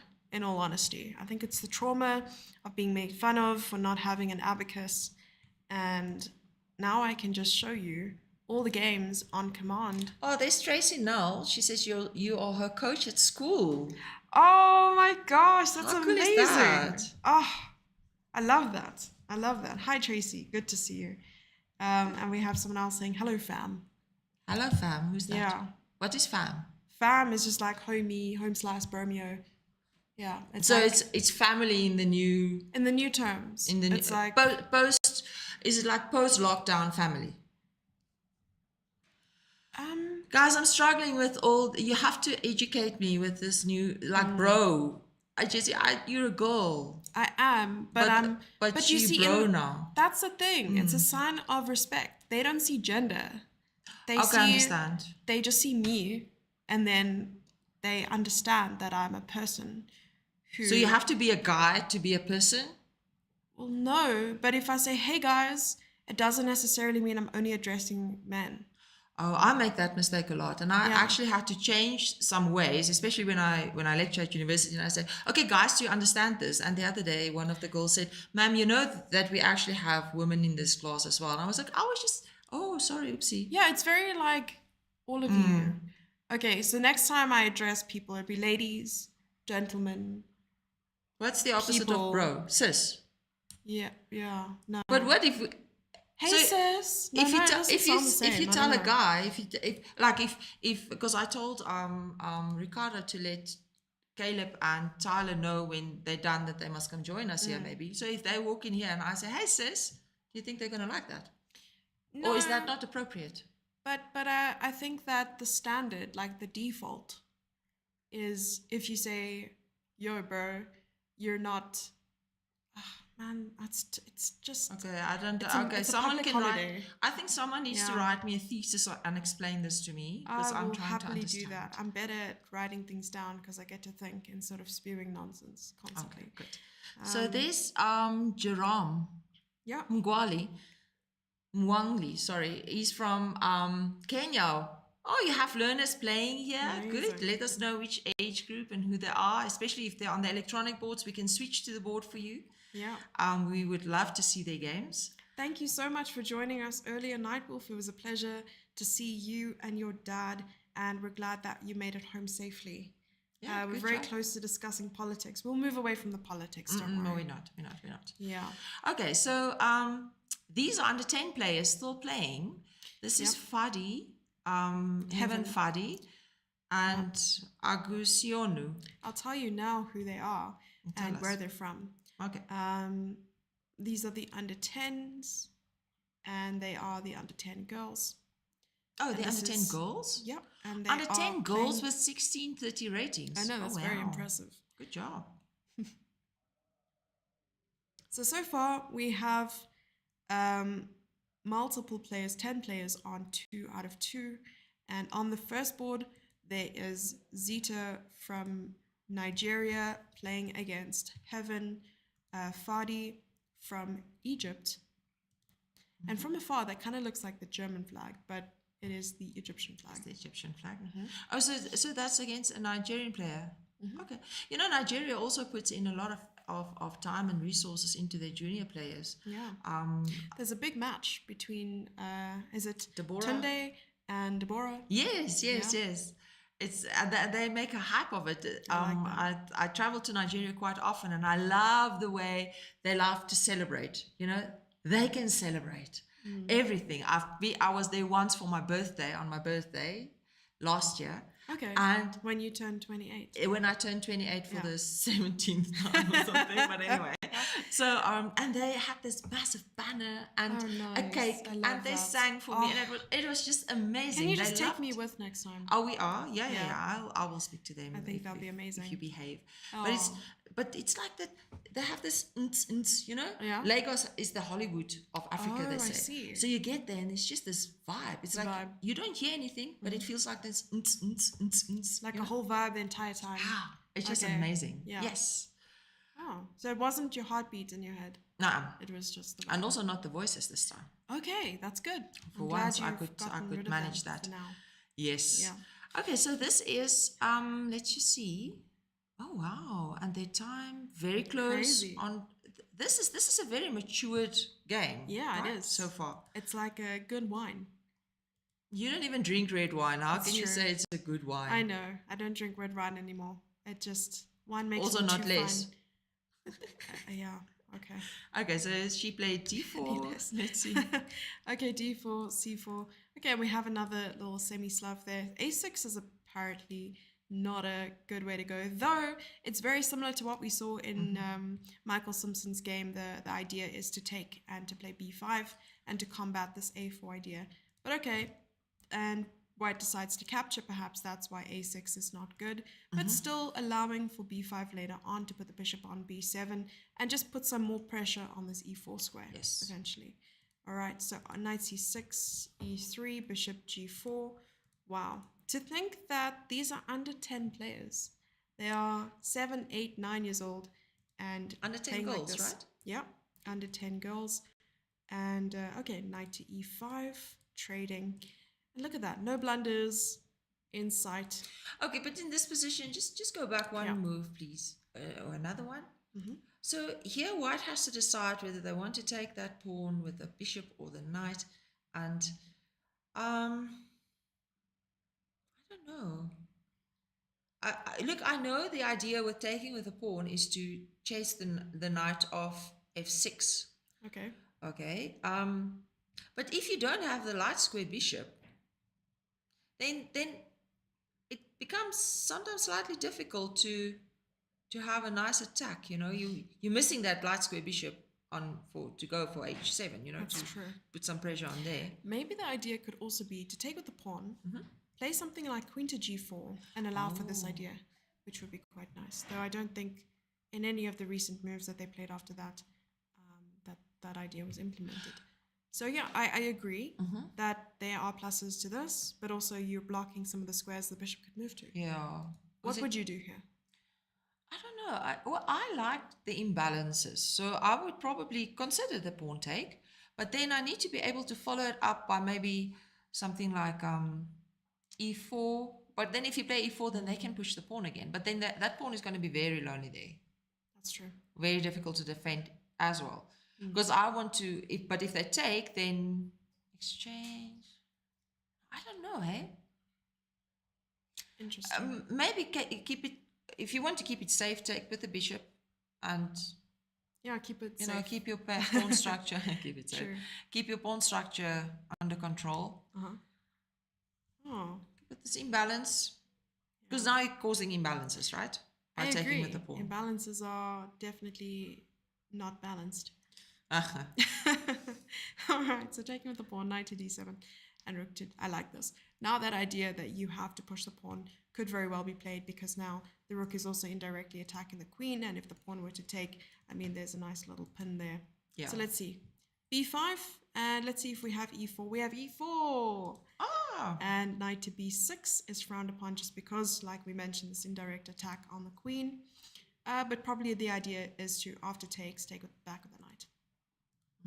Okay, b4, also not very favorable. What would you play in this position here? Well, I'm thinking, why don't we take? Take the pawn Yeah. and take back with the knight. Knight takes, pawn takes. Actually, I agree with you. I And like then, that. because Maybe then even- you can also push e6. I like that a lot. And then this pawn becomes weaker. If you take, you lose the pawn because check and double attack. Otherwise, if they push the pawn, then So this is what we're talking about right now. Pawn push. we don't have to do it immediately, though, Okay. because nothing can. I mean, you can't stop the pawn. What if we just play the rook f to e1 or something? True. Or because there aren't any light squared bishops, we could afford. A rook lift, and we haven't moved the pawns in front of the king yet, so that rank is wide open for the rook to lift. I like that. We do like lifting rooks. And the next thing we can look at are moves like rook g3, or just simply doubling up the rooks in the center, because this pawn, we're posing so many questions to this pawn right now. I like rook g3, then bishop h6. Me too. Just a That's one little thing. cheeky, just a I like being cheeky. That's nice. yeah. Keep it simple here. Keep it in that simple, keep sense. it safe. Yeah. There we go. All right, so, I always did the 3 S's with my kids when they played tournaments. Keep it simple, keep it safe, keep it satisfying. Keep it satisfying. Yeah. Oh, that's cute. Because if you are feeling comfortable in a position, it's a satisfying feeling. And don't be stupid.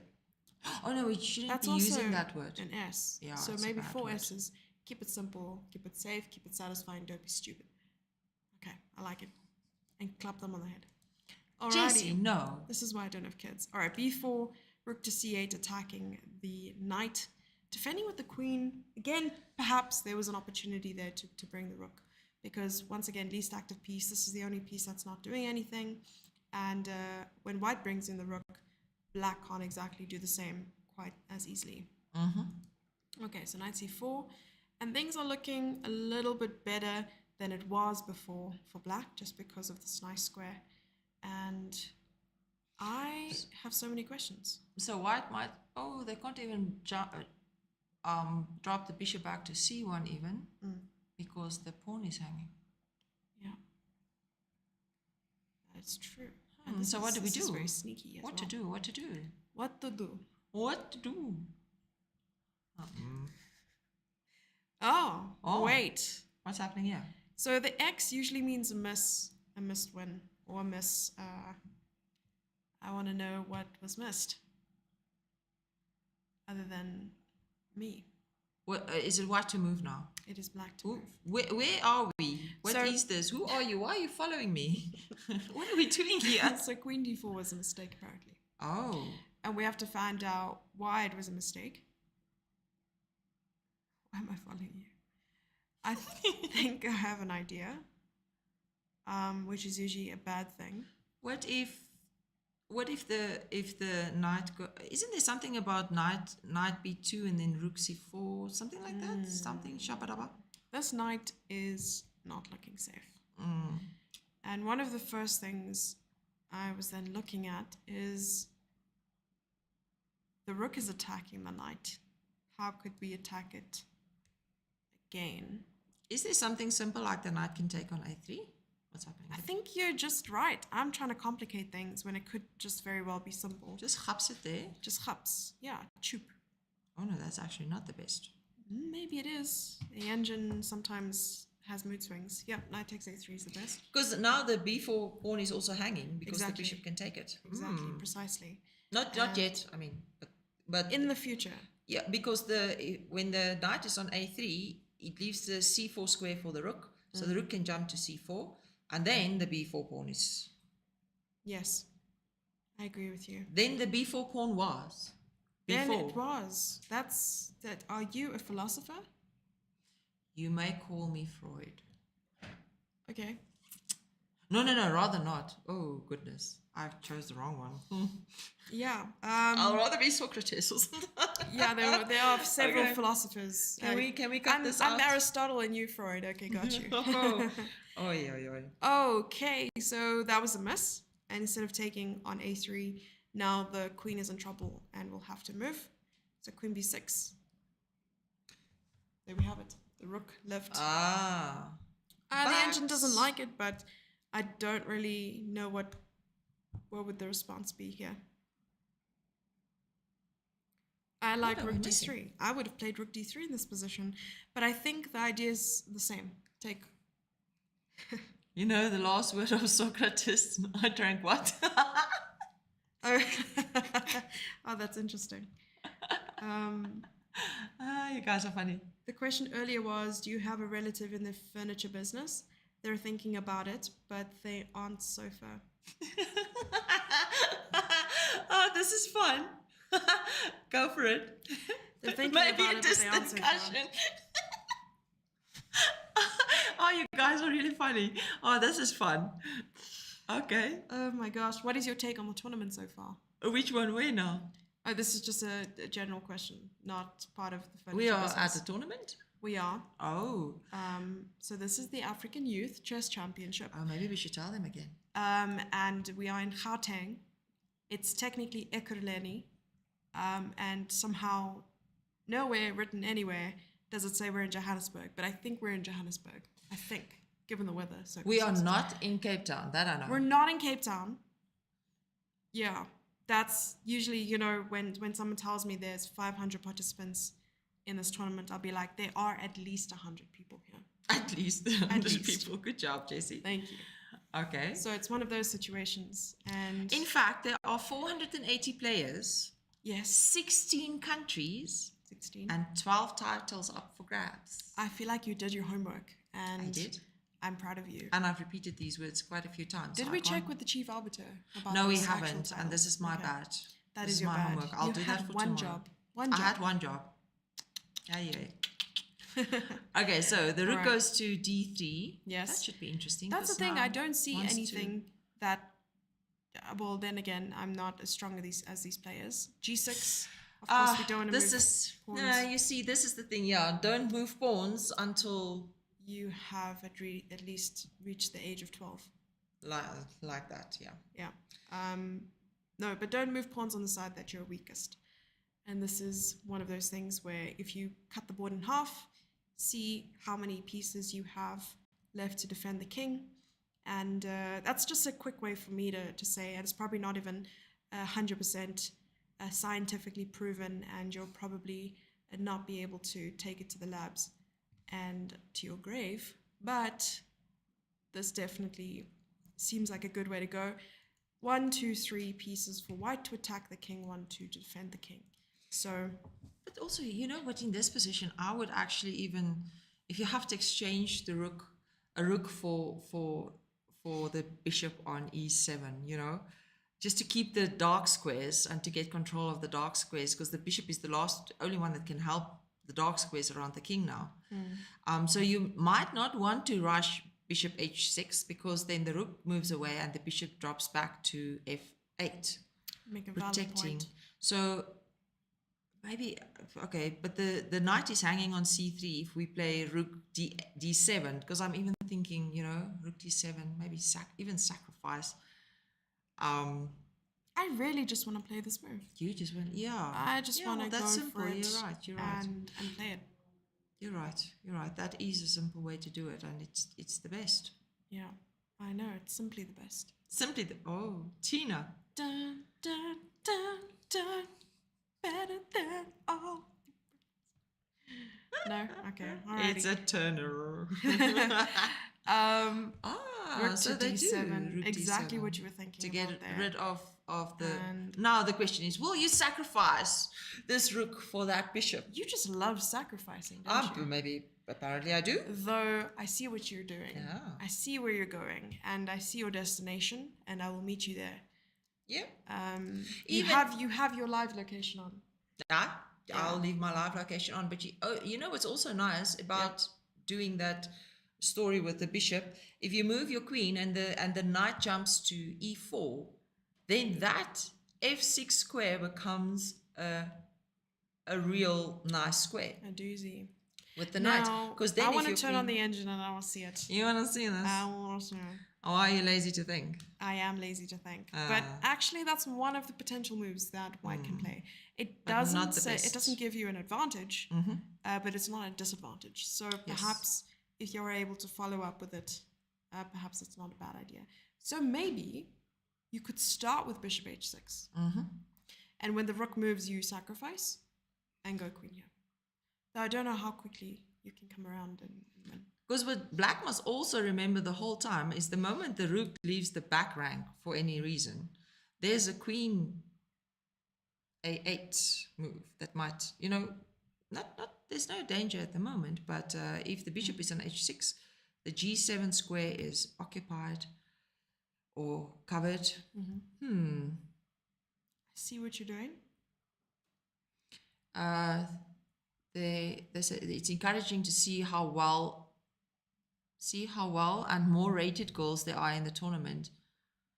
Yeah, it really helps for the continent to have younger girls at a younger age also to be rated. It's amazing. I agree. And it's not often that they get the opportunity to play other rated girls. Now they have that. Yeah. And now they get to battle it out.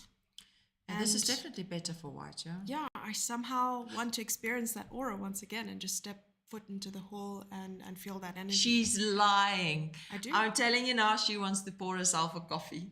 No, but I'll go to the hall first. I'll come back and then I'll pour myself a coffee. And then you pour yourself a coffee. No. She's going to get up and tell me, Anzal, can you pour me a cup of coffee, please? Because I need to go to the loo or something. Because she wants to go to the hall. Actually, I need to have go to the coffee. loo too. So Oh dear. let's go to the hall together. And then you go to the loo alone. I'll go to. You can hold my hand if you want to. No, it's okay. It's okay. And All then right. we'll pour some coffee. But that means we're going to take a short break, everyone, and we'll be right back. Any final words? Any outro words you wanna say? I'll be back. I like that. That's perfect. Okay. All right. we See you will be guys just back. now. See you.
And we are back after the break. And what are you wearing? It's a smart glass, smart specs. Smart specs. Yeah. So do you know those devices? You look like you belong in an episode, or rather a movie like Tron or Ready Player One. Or can you see the future through those glasses? Well, I can see through your skull. Do I look more yellow? It's a vacuum. It's a vacuum. Oh, Smart. I do like food. Oh my gosh. Yeah. Smartwatch. Smart glasses. Have you seen those? Smart glasses. I Yeah, have I mean, seen if you them. put it on, then you can see the chess games. Oh, can I? Yeah. It says that next month you will gain 100 elo. Oh, wow. Yeah. Oh, good job. Then you're WG. I don't know if it's telling the truth or it's lie glasses. Yeah. I also want to see that. No, I said you gaining 100. Oh, me? Yeah. Oh, let me see too. Oh, wow. What can you see? Yeah. Yeah. I saw that, yeah. Me too. I think it was the coffee. It was All right. the coffee. How are we going to sleep tonight? I really don't know because it's like 7 o'clock and we're having our like 10th coffee for today. Though I'm not keeping count because then I think I'll go actual bananas. We see Helen Rutenbach in the background there. So she's still playing her game and we'll check out her game in a moment. Oh, yeah. The top 2 boards in her section are still going and things look pretty intense. We took a walk around the playing hall, took in the aura, reminded ourselves that we too will be playing really soon. And honestly, I think I needed my fix. Like, it's so weird. It felt like I was an addict needing that energy in order to survive and actually take it in because it's so different on this side of the camera where they're right there, but we don't feel that unless we go inside. And that was awesome. I needed my fix and I got my fix. You see why I got MIA now and then? Now I understand. And I think I will also start doing that where you will have to go live and I won't be around. Does that mean I can press the buttons? You can press the buttons. Do you want to go now? And no, I'm not ready yet. You not ready yet? No. I'm not ready to leave you alone with the computer. Well, that's a you problem. It does sound like a me problem. Yes. In the meantime, let's take a look at the first board of the under 18 open section. We have Tyler Nevin playing with the black pieces against Caleb Leviton, who is a FIDE master. And there we have Tyler make a move on the board, which we will only see in 15 minutes. On board 2, there's Michael Simpson versus the Tunisian player. And Tunisian player, I walked past and I was like, is he a player or a coach? Because he looked so much older than the other players in the section. So, yeah, I was like, dang. All right, but let's double check the names so that we can get them right this time around. By the way, Tyler is also a CM, so he's also a title player. He is a title player, Yeah. and we actually have quite a few title players in that section, I think. Interest sake, I actually did the tally, we have 3 FMs, not just in that section, but in general in this tournament. We have 3 FMs, FIDE Masters. We have 9 Candidate Masters. Then we have 1 Women's International Master. And the interesting thing is the Women's International Master is actually under 16. She's not under 18, she's under 16. Okay. Joy Romani from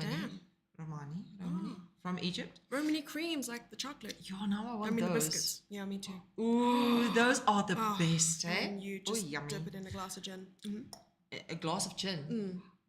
I'll try that. Don't do it. Don't do that at home, kids. Yeah. All right. And then we have 2 WFMs and we have 7 WCMs. 7, yes. Wow. So this is quite interesting to see that we have so many title players. And remember, these titles, they need to earn a certain rating to get, because it's titles elect. Exactly. It's like having every 2 years you get a phone upgrade. But now they're just here to upgrade their titles. Yeah. Basically. And also for the open sections, there are no IMs. And if we look at this at the moment, the only person at the moment that, if I'm not mistaken, let me just see the ratings. Yeah, if at the moment to win this event and get a title immediately, IM title, I think only Caleb can qualify for that, if I'm not mistaken, because they need to have a 2200 rating. So if he wins the tournament, he immediately gets the IM title. Exactly. He doesn't have to wait. Next year, he can go and win the World Junior event, and he can go and get his GM title. of the Oh. 2300 ring. Oh, wow. So there we go. Maybe we'll have the youngest ever grandmaster and second ever grandmaster in South Africa. Who knows? Oh, wow. Yeah, but I suppose all these players, it's still early days, still stand a chance to score some points and place. And of course, if we were to go according to the previous years, I can't speak for this year particularly because we haven't had a very deep, honest discussion with the chief arbiter and taken him for a beza. No, I'm joking. That we don't really know which title's up for grabs, but Besa. yeah. That's a kiss. Oh, no, that's Besa. Beso. Oh, sorry. Okay, someone's Beso. been working on a Duolingo a little bit too hard for Spain. So I hope you know when we order, you're ordering for us. We Una can't. mesa para dos personas, por favor. You want two persona? I want a table. Oh, a table for two people. Yes. Ah, uno café con leche. So if I'm hanging off Uno a cliff por and I'm favor. asking for help, I'm going to ask for a table for two. A table for two.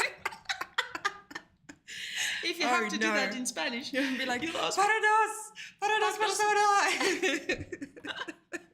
Para dos mesa persona. Oh my gosh. Oh, what dear. fun. Okay. Okay, so we will not quit our day jobs. I don't think we Yet. should yet. Okay. Yeah, unfortunately. But I want to know what happened in this position. So we have an end game. Yes, They asked there if we can go to the under 14 goals, but we'll do that in just a second. we can. We can. I can just want to see absolutely do quickly that. what happened since the last time we saw this position. Yeah. Okay, so here we saw, remember, they exchanged on b3, and after rook d8, long castle, Talib's going for the king, going for the kill, but knight b1, of course, stops all of that. King b1, nice, and there's an exchange on h6. Rook f7, just consolidating. When did the queens come off, is my question. There we go. The queens came off.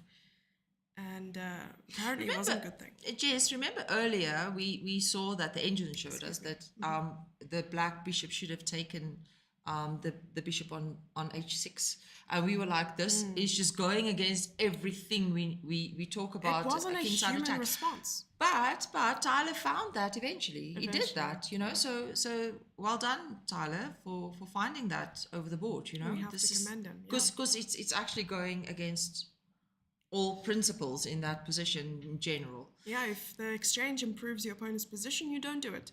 And he must have found that perhaps in that particular case there was an exception to that rule. All right, so exchanging the queen b4, trying to get rid of the disadvantage of the double pawn. And in an endgame, you want to make sure you have as few weaknesses. I mean, in general, you want as few weaknesses as possible. And you want to be careful when pushing your pawn. It's almost like savoring a cheesecake. You want to do it slowly and carefully so that you can taste every bite. Do you think it's less fattening if you eat it slow? Actually, yes. Because the more the more you chew, the more you're able to trick your brain into thinking that you're eating more and you will be full. So if you speed eat, which is likely what we are doing at this tournament, because I'm always trying to get done and go, like go, then we're most likely not going to be eating fewer calories, unfortunately. And especially with me, like you said, I'm a vacuum, and I didn't say. Oh, I Yes, said it. Yeah. my brain No, is I a said vacuum. there's a vacuum in your skull. Why is there a vacuum in my skull? Is it a Hoover? Is it a good quality vacuum at least? Can someone please explain to her? I don't understand, man. I'm not sure if I'm translating the word even I don't properly. think Okay. so. Anyhow, let's see So what's happening. Stop digging that hole for myself there. After g4, rook to f7, putting pressure. I am not sure about the outcome of this game. It is not obvious to me what's going to happen. So let's see what will. It is not obvious. And okay, you give up the f3 pawn for the h7 pawn. And of course, this pawn is more important because it's closer to the king. And like you said, a rook on the 7th is just like, yeah, it's gold. I'm not sure if that's a good trade to give up the h7 pawn for the f3 pawn. I'm not sure if that's the best thing to do. That's why he went and defended it first. And so did Caleb, went and So did defended his Caleb, f3. And this is the current position. They both have 12 minutes on the clock. So things are looking a little bit... But I'm Worse for wondering in this position, would it not have better been better. I'm just thinking, instead of playing the rook to... but he wants to double on the d file, right? So that's the plan now, to double on the d file, I suppose. He could, and that knight would be tied down. Because I was even thinking, instead of playing the rook to d3, to play the other rook to h3, and then use your d knight to d rook to double up. Because I wouldn't mind to... Okay, let's see, where does the white knight want to be? Does the white knight want to be there on c4? I'm always thinking, how can we improve the white knight? That's true. But that pawn, like you said, on d6 is so sensitive. It's sort of like a backwards pawn because you can't push it. And king f8 got a question mark. I just quickly want to see a bigger picture of the camera. So we're still here.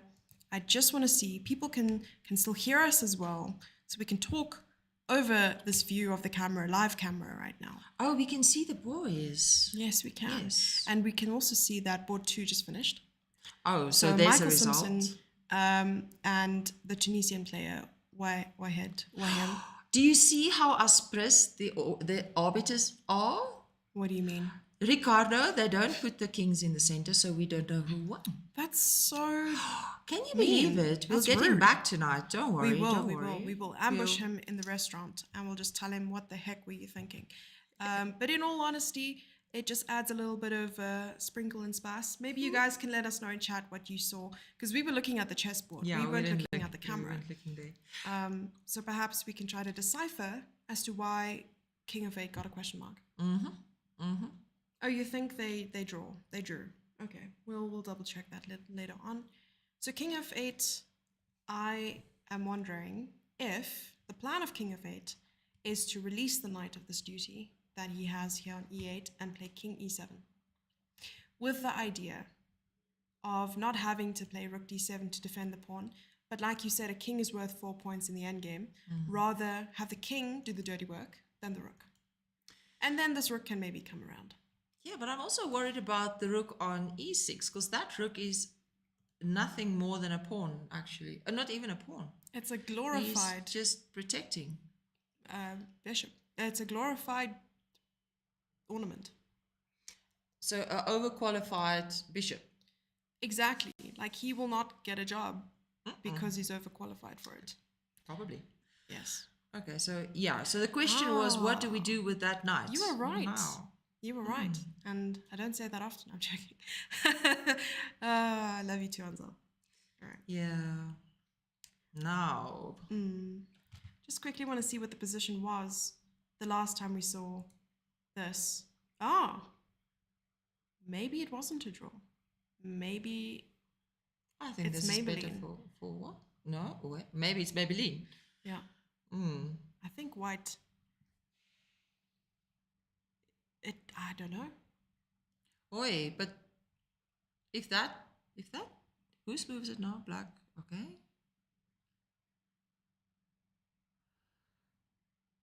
Sure. Yeah. What did they move? This it's is still where we're ongoing. at. Yeah. But I hate this because we know they're done. We know they're done, but we don't know what the result is. And this I is feel like something we someone mentioned. must ninja bomb and go look. No, we shouldn't. You're gonna ninja Let's bomb. keep us. You can if you want, just No. to get some hot gas, because otherwise we have to wait 15 minutes. But also look at the time, nah? The time is Yeah. a factor here.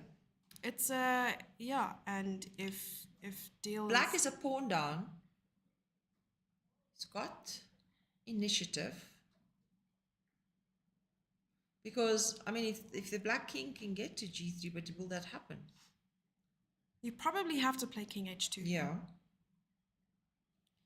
And I'm not sure. I was trying to find a way to gatekeep that's the not gonna king happen. and also create a little bit of a net. Yeah. So you want to play something like this, actually. Oh, I see. You're cutting the king off, and you can come around and try to attack the king with maybe like knight e7 and check.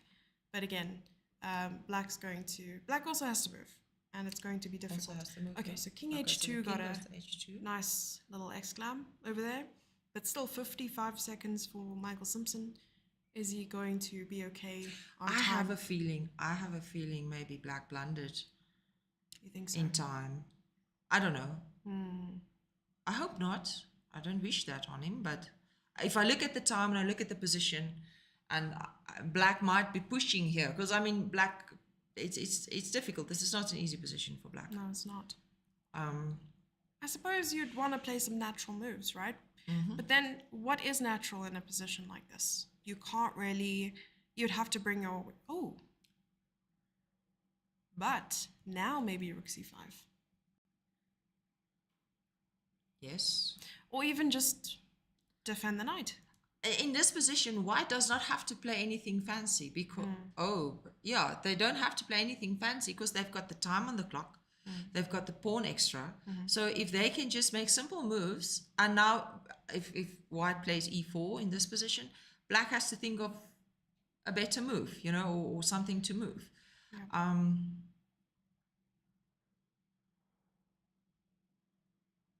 But I like, you know what? I like your idea of rook c5 because, like you said, it ties down the king.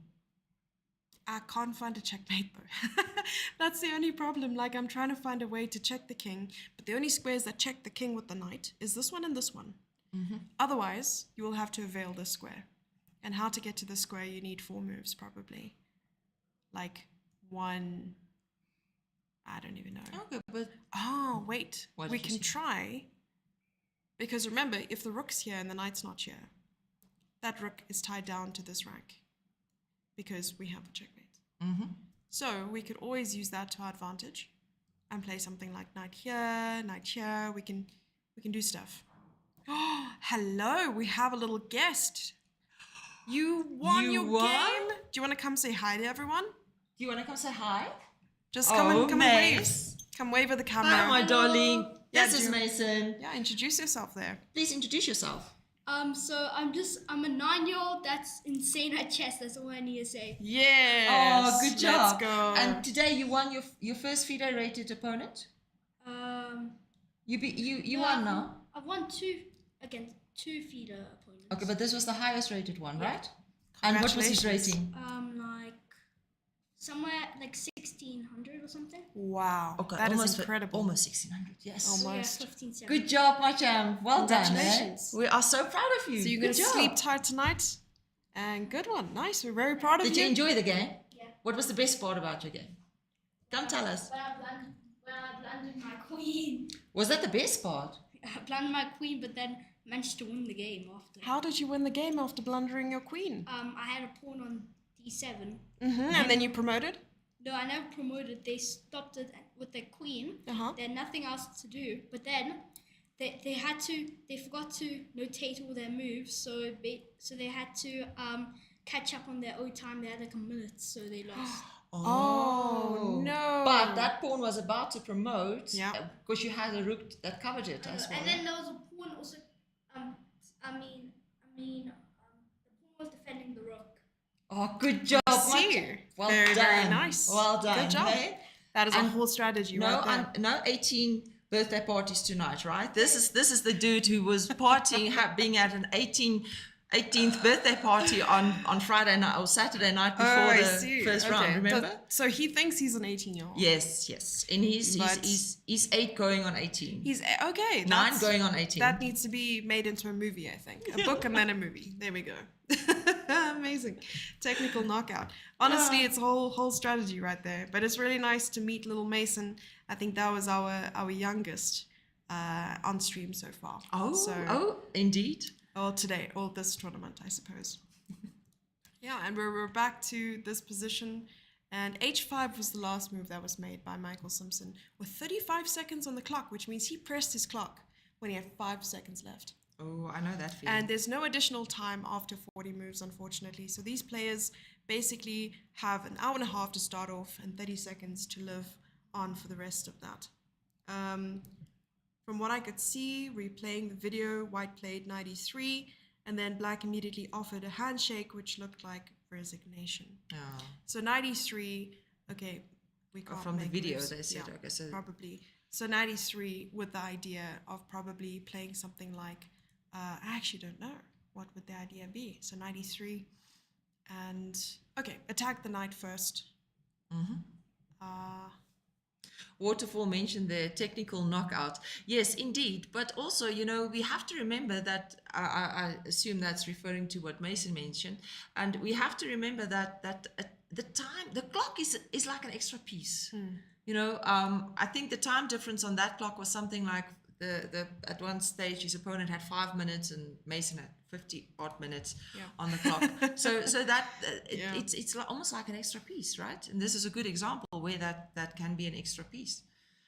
Even in the previous position where we saw Michael's game now, he was a pawn down, last I saw now, he was a pawn down, but because of the time, it felt like he was actually a minor piece down or even a rook down, Yeah.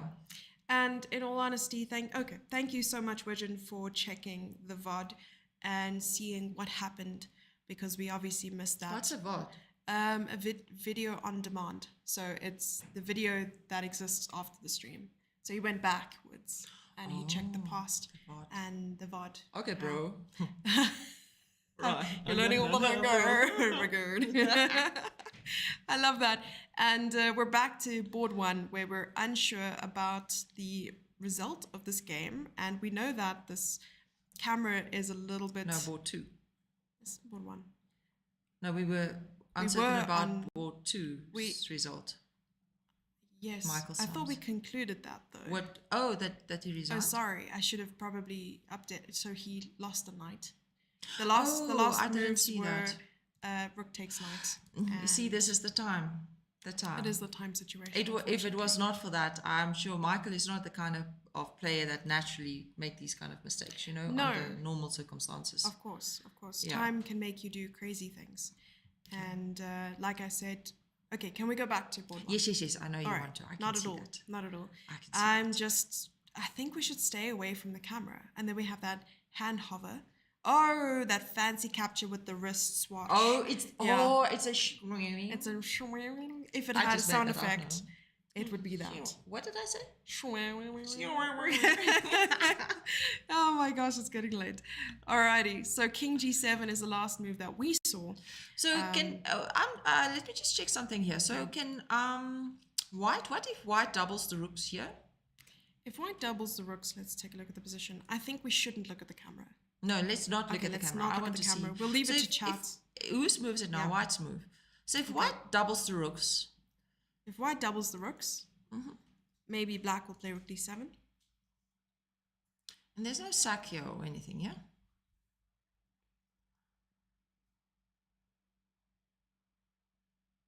No I sacrifice. don't know. I'm looking, and I like this square a lot for white, just because there seems to be a lot of pressure on F6. Oh, that was quick. That was really quick. Wow. Okay, and if we go back to Michael Simpson's board, that's just seconds left and mate in 5 Okay. for the opponent. All right.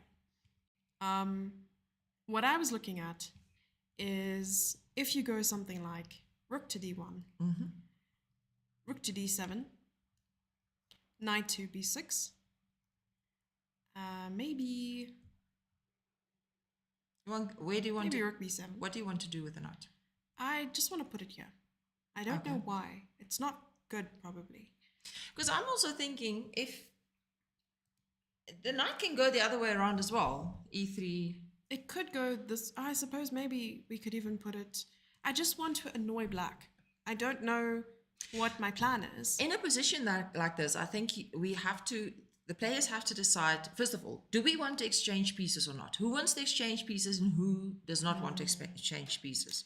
So if we want to exchange pieces, that player will force the exchange. If not, then obviously not. I think white shouldn't exchange, given that this pawn is sort of isolated. You can't push F at the moment, so G is a little alone. But also, if we take the kings off the board here, sorry. I'm like, okay, sure. Where you want to go? Then we play Monopoly. Where you want to put them? Then we play Monopoly. You want to pass, go, collect 200. Oh, gosh. Oh dear. Yeah. And maybe I should put my smart glasses on again, yeah? And then I won't take the kings off the board. Okay. All right. So I understand. if we take all the big pieces off and we are left with the pawns, Yes. then this is fine. Then white is winning, right? Am I right? I suppose. If we take all the rooks and the knights off, then No. the white king runs around on the side. Why not? Yes. Because even if the black, Well, you create a pass pawn on this side. yeah, you just because no, but the king is in the square. No, it's a diversion. It's fine because you need to create a path for your own king to be here. So create the pass pawn. Don't do much, and then go. I get you. Okay. So if the big pieces are off, this is fine for white, I think. Maybe. Because even if black tries to, Even if I can calculate all the way to the end, I'm still not going to be confident because it's an endgame. okay. And I have PTSD. Oh dear. And I Okay. see ghosts at night. Do you also see stupid people? I see dead people. I'd rather see dead people. Okay. So Oh my gosh. Okay. okay. So here the question is, do they want to exchange or not? So we saw a comment in chat, white creates a pass pawn on B then, but H looks a bit weak after rook to A6. And this is exactly what Caleb probably saw this opportunity to attack the H pawn. But somehow... But why did he not? Somehow... No, he just played the rook here. Yeah, He but has the to previous play. rook. The previous rook. The previous move. Just go back. Okay, two so, moves. you know, 2 moves. Yeah. Oh, the rook. Oh, sorry. rook The was rook came from defending. that side. Okay. Got it. Yeah. Yes. So now his plan is probably to keep this, Double up. keep this in the mix. I think if you were to compare pawns, which pawn is more important, do you think? This is like asking a parent which child do you like the most or do you love the most. Not like that. But they're different color pawns. Oh, So I see. one pawn belongs to you and one pawn belongs to... Okay. But I suppose in the bigger scheme of things, if you were to just see gray, which pawn do you think would be better?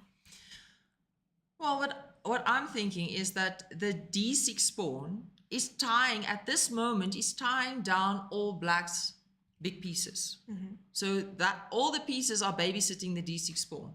So if you exchange the F3 pawn for the D6 Magnus pawn... Carlsen just followed us. Oh, wow. Nice. So maybe he can... He can help us, yeah. No. No. He can learn. He can learn. That inner 3000 player, what do yes, you it call it? is. Yeah. So All right. in my mind, I'm thinking that the black pieces are all tied down because of that D6 pawn. They are all babysitting the D6 pawn. So if we give the F3 pawn for the D6 pawn, suddenly the black pieces can play.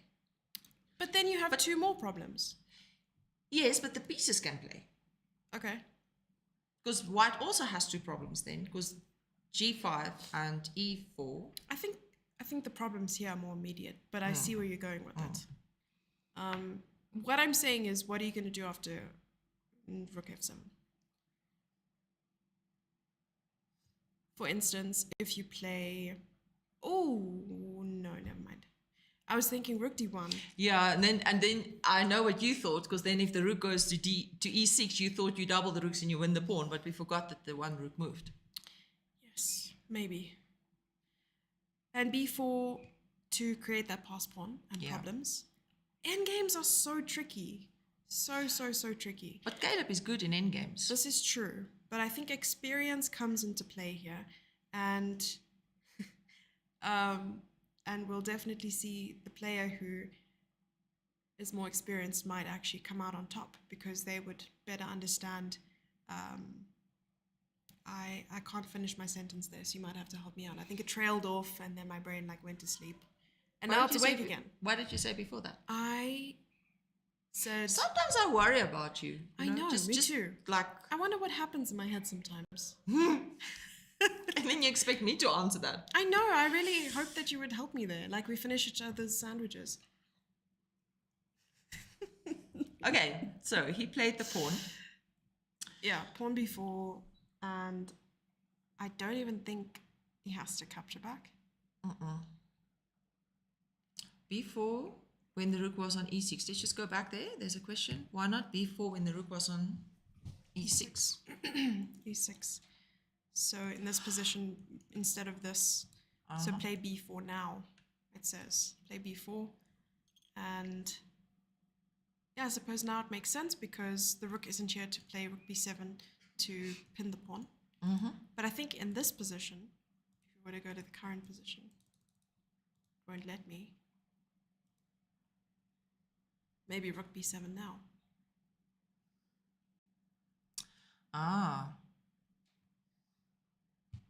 Not so easy. You'll have to play king b3 maybe.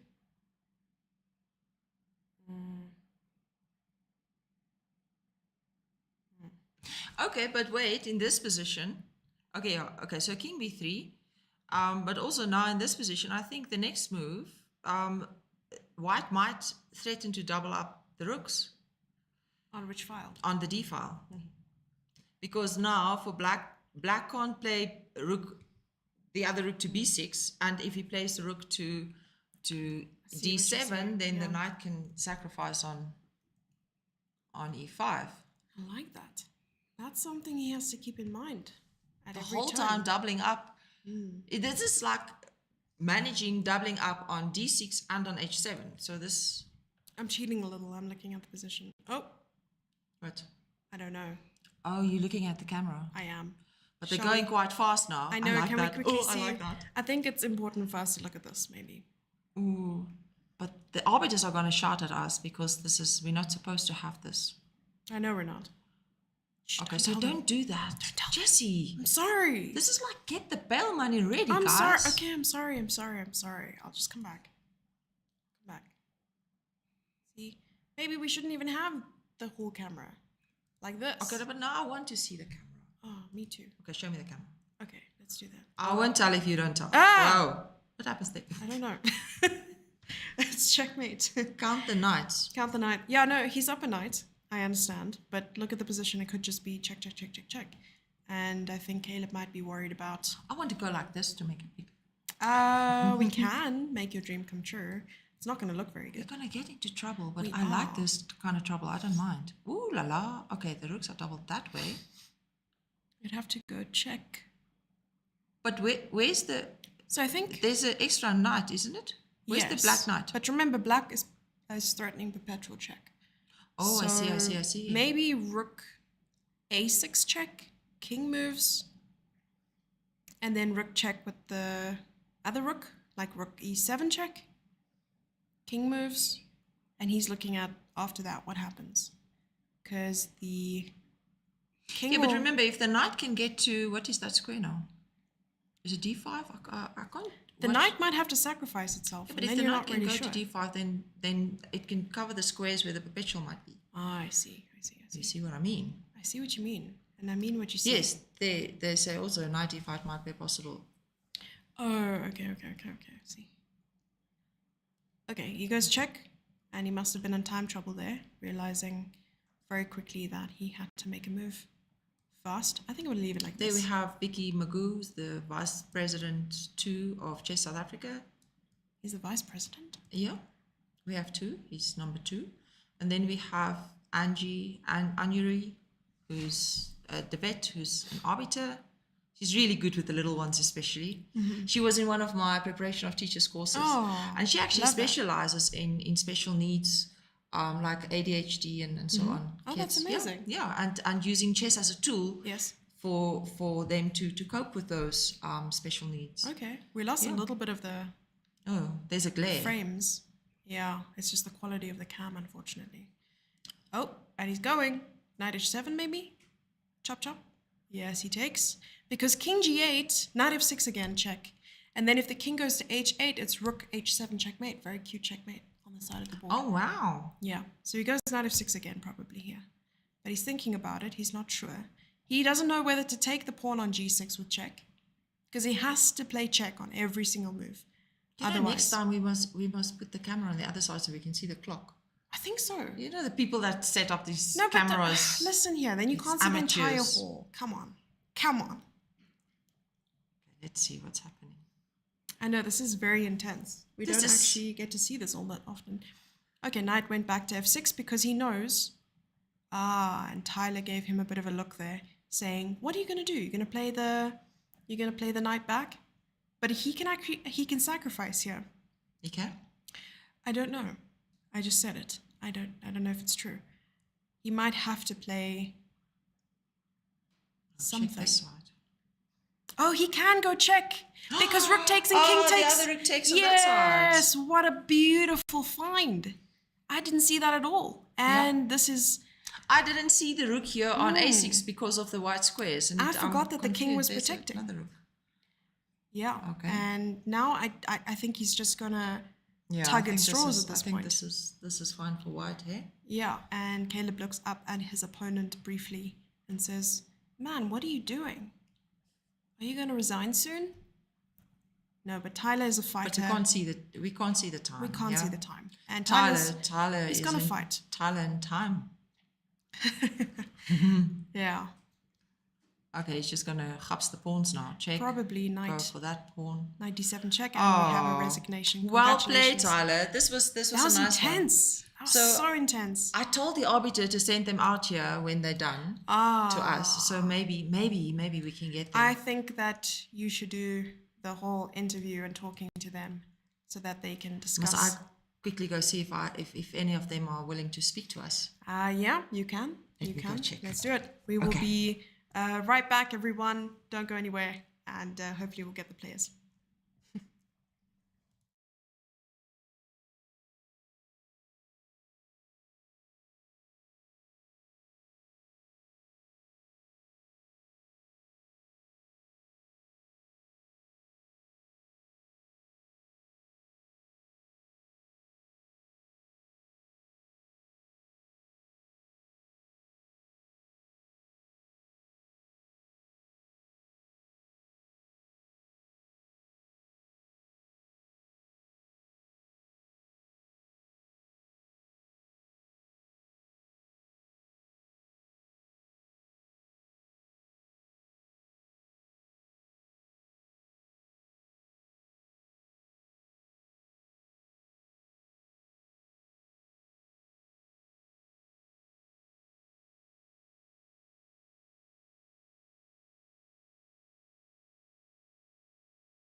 And we are back with the players that we just saw live playing the game. It was exciting stuff, guys. How is your heart still pounding?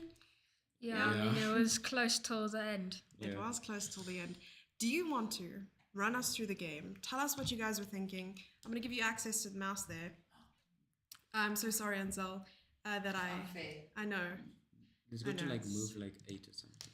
So, yeah, I think opening, I think I got a better position. Yeah. Wait. See, I prep this and then of the knight takes. Oh, pawn takes. Yeah.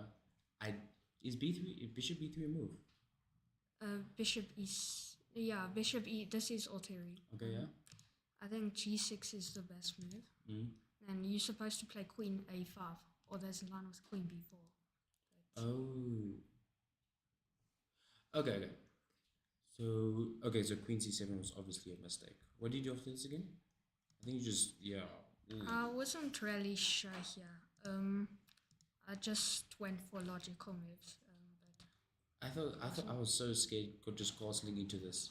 I probably took like, I don't even know how long I took. I think I took like 20 minutes thinking just to castle into this move. yeah, I mean, it looks dangerous, but Yeah. So before h4, were you thinking about long casting at any stage, or what was on your mind here? I was thinking of long castling. I thought h4 straight would have just been killing.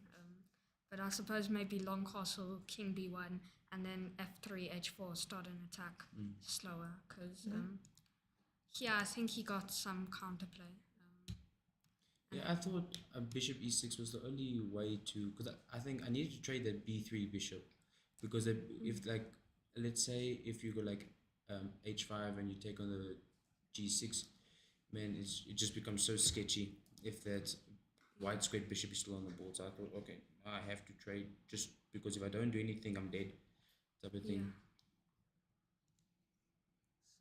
So that was correct. The h5 move. What was going through your mind here after h5, Tyler? Try not to get mated. Eh? I was That's just, always the plan. yeah, mating was being mated was definitely on top of my mind, but yeah, it was quite rough. Okay, so bishop takes b3. What were your candidate moves here? I was probably just bishop takes b3 because I was just so scared of my positioning opening up further and that bishop just coming into the game very quickly. Now I was just because I thought, man, maybe if I trade some pieces, I will get more space in the position. So we were looking at this and we stopped here for a moment. And then we were talking about, before we switched on the engine, we were like, what are the natural moves? And we also came across like a bishop takes b3 seems good. And you just want to trade some pieces because of the pressure, right? But believe it or not, the not so human move that we saw was bishop takes h6. Did you ever think about that? I thought bishop takes h6, queen takes it, then knight g4, and then I was a bit skeptical because I think the queen's just gonna go back and then he's gonna take the pawn and it's gonna open up, and now I got no bishop. Because the one thing like people like tell you is whenever in like this position for black, you never take the bishop on h6, just because it's just like something that people tell you, or some people, or what coaches tell young kids, so they don't blunder into mate. I mean, people also tell you not to eat yellow snow, but do you really listen? Oh, good point. But I thought bishop takes h6 was a bit risky because It looks like it improves white's position, right? Yeah. And did you see that? I didn't. No, I thought it's the last thing you would look at. I thought bishop b3 was a natural move. Yeah, of course. Okay, let's continue if you want. Plus one, not bad. Yeah, it was never convincing, despite the evaluation of the engine. I was like, what do you do here? It's impossible. Man, I thought d5 is a mistake, right? In my mind, I thought it was between queen a5 and d5, and I thought d5 was a mistake. I thought d5 there was bishop g7, king g7, hg6, fg6, queen h6, king g8, ed, cd, and rook d5. Okay, you're gonna have to show us that. Oh no, I was thinking something way else. Yeah, you lost me after. I was thinking pawn take, yeah, and then takes pawn. Yeah. Would you take with the F pawn there? I think You have the to. only way to not die. Ah, I see. Okay, dying is not ideal. And then I queen h6. Not in the man. Not on, And yeah, on a then public holiday. king it's not great. goes back. Take pawn. Wait, here. Just king go to g8. G8 probably, and then Take- just ED5. Yeah. Was my idea. Pawn take. CD5 and rook D5. Yes, that's, Oh, that's so nice. I saw this Beautiful. rook d5, and I thought, Okay. oh man, I'm just lost completely. I also even thought maybe knight takes Yeah. e5, d5 yeah, was probably. even a more stronger move. So luckily my judgment was correct. Yeah. So if you want to go back to the current position, you can use the little turn wheel at the Because bottom. at this point my goal was to come out of the room with lasting more than an hour and a half. That's a good goal. Yeah, with lasting more than an hour and a half. And then something happened in the middle game. And I was like, maybe. Maybe Yes. something. I think I messed up somewhere. I liked how you always had this resource of knight b1 in case of check. And then you're like, what's that queen doing there? Yeah. Okay, so queen a5. So, okay, you did play queen a5 eventually. So it's just your theory, but a little bit Yeah, later. I'm pretty sure I just completely missed queen a5 in the theory. Still theory. Yeah. All right, so for move 15, you both spend quite a great deal of time on that move. And then you speedily played, I'm going to take a pawn.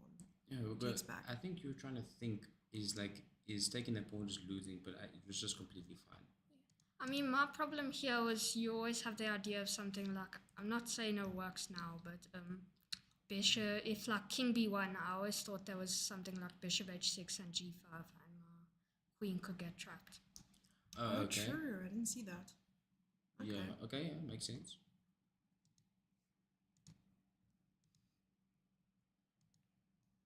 And now you decided to take. Mm. Okay. I thought no, if I take now go rook f7, which kind of Oh, gives me a okay. bit of life. That's true. So I think but you still +1 still better. 6, 7. F3 is a nice move. Now we stopped here at some stage and we thought, okay, if all the pieces come off, then maybe it's still, completely equal. So what were your plans here? I couldn't really see a plan. I thought my knight had to somehow go somewhere. At first I actually thought knight e2, e5 and some knight g1 idea. A d5, knight h3, but I don't think it worked because of d4 and then the rook could go to d7. Oh, that's not pleasant. Okay. Yeah. When you played 92, I thought in my head Can you click that? I didn't really middle see that I didn't really see that 92. I didn't really see the purpose of 92. But I didn't know where the knight was going, that's the thing. So I just played e5 because I didn't want the knight to jump in f4. Yeah, no, e5 blocked knight d4 and knight f4. So Yeah. I was hoping you would try play d5 and I would get And some knight d4 Your ideas. +3 or +2. But, But I think e5 was the move. yeah. Yeah. Nice. I'll try to go into the endgame. Oh, you wanted to exchange queens there? Yeah, that was saw my that. idea too. I thought if his queens would go off the board, I could be alright. It wasn't the case, but yeah, I had an idea in your mind that you try to go into the end game because you thought quite long on this move. Yeah, I think I did. But I thought you would go for knight d5. I honestly missed knight e8. I thought you would. But yeah, knight e8. Yeah, I always felt like 98 was just tied to the defense of that d6 pawn. yeah. There was no other purpose for No that knight. other purpose. That knight didn't have any future, but that d4 pawn, d6 pawn. It stayed there Hold for on. the next 50 moves until it took the knight on d6. Yeah. Yeah. Then it had some prospects. Alrighty. Sometimes you have to. Okay. I wonder what the idea is though, instead Yeah, of taking. I thought when he took the queen on e7, that's when I actually started feeling comfortable, and I think you could actually see it in like how I was. I just got up, started walking around, went to the bathroom, How dare you make your opponent feel comfortable? took a sip of water. No, no, because I knew in my mind, Yeah. if I didn't really mess up, I could draw, and yeah, I could draw. And that's better than escaping with, after about an hour and a half. Yeah, yeah. At this point, I already reached my time goal Okay. of Mission accomplished. Yeah, Good, good, good. because in the beginning, I thought I was gonna lose very quickly, and I don't want to tell my mother, "Hey, mom, I finished after 30 minutes," and I'm like, I can just hear my mom on the other end of that phone. Okay, I see. So you heard her in your head, the voice in your head. All right. So going back to Queen Trade, there was an endgame. Yeah, I think it's Yeah, about equal. I thought I played a5. I think that was actually a mistake. I think maybe rook b7 or rook b7 maybe. I think I just helped you undoubling your pawns. Yeah. But you're also getting rid of your weakness, I suppose. Yeah. But I played a5 and then you took the pawn and then I played rook a7 and like 2 moves later I said to myself, man, I wish I played rook b7 in that position. Maybe the position would have been slightly different. I mean, my only idea of b4 was just that after to stop d5, because after d5, then b5 is possible. Oh yeah, yeah.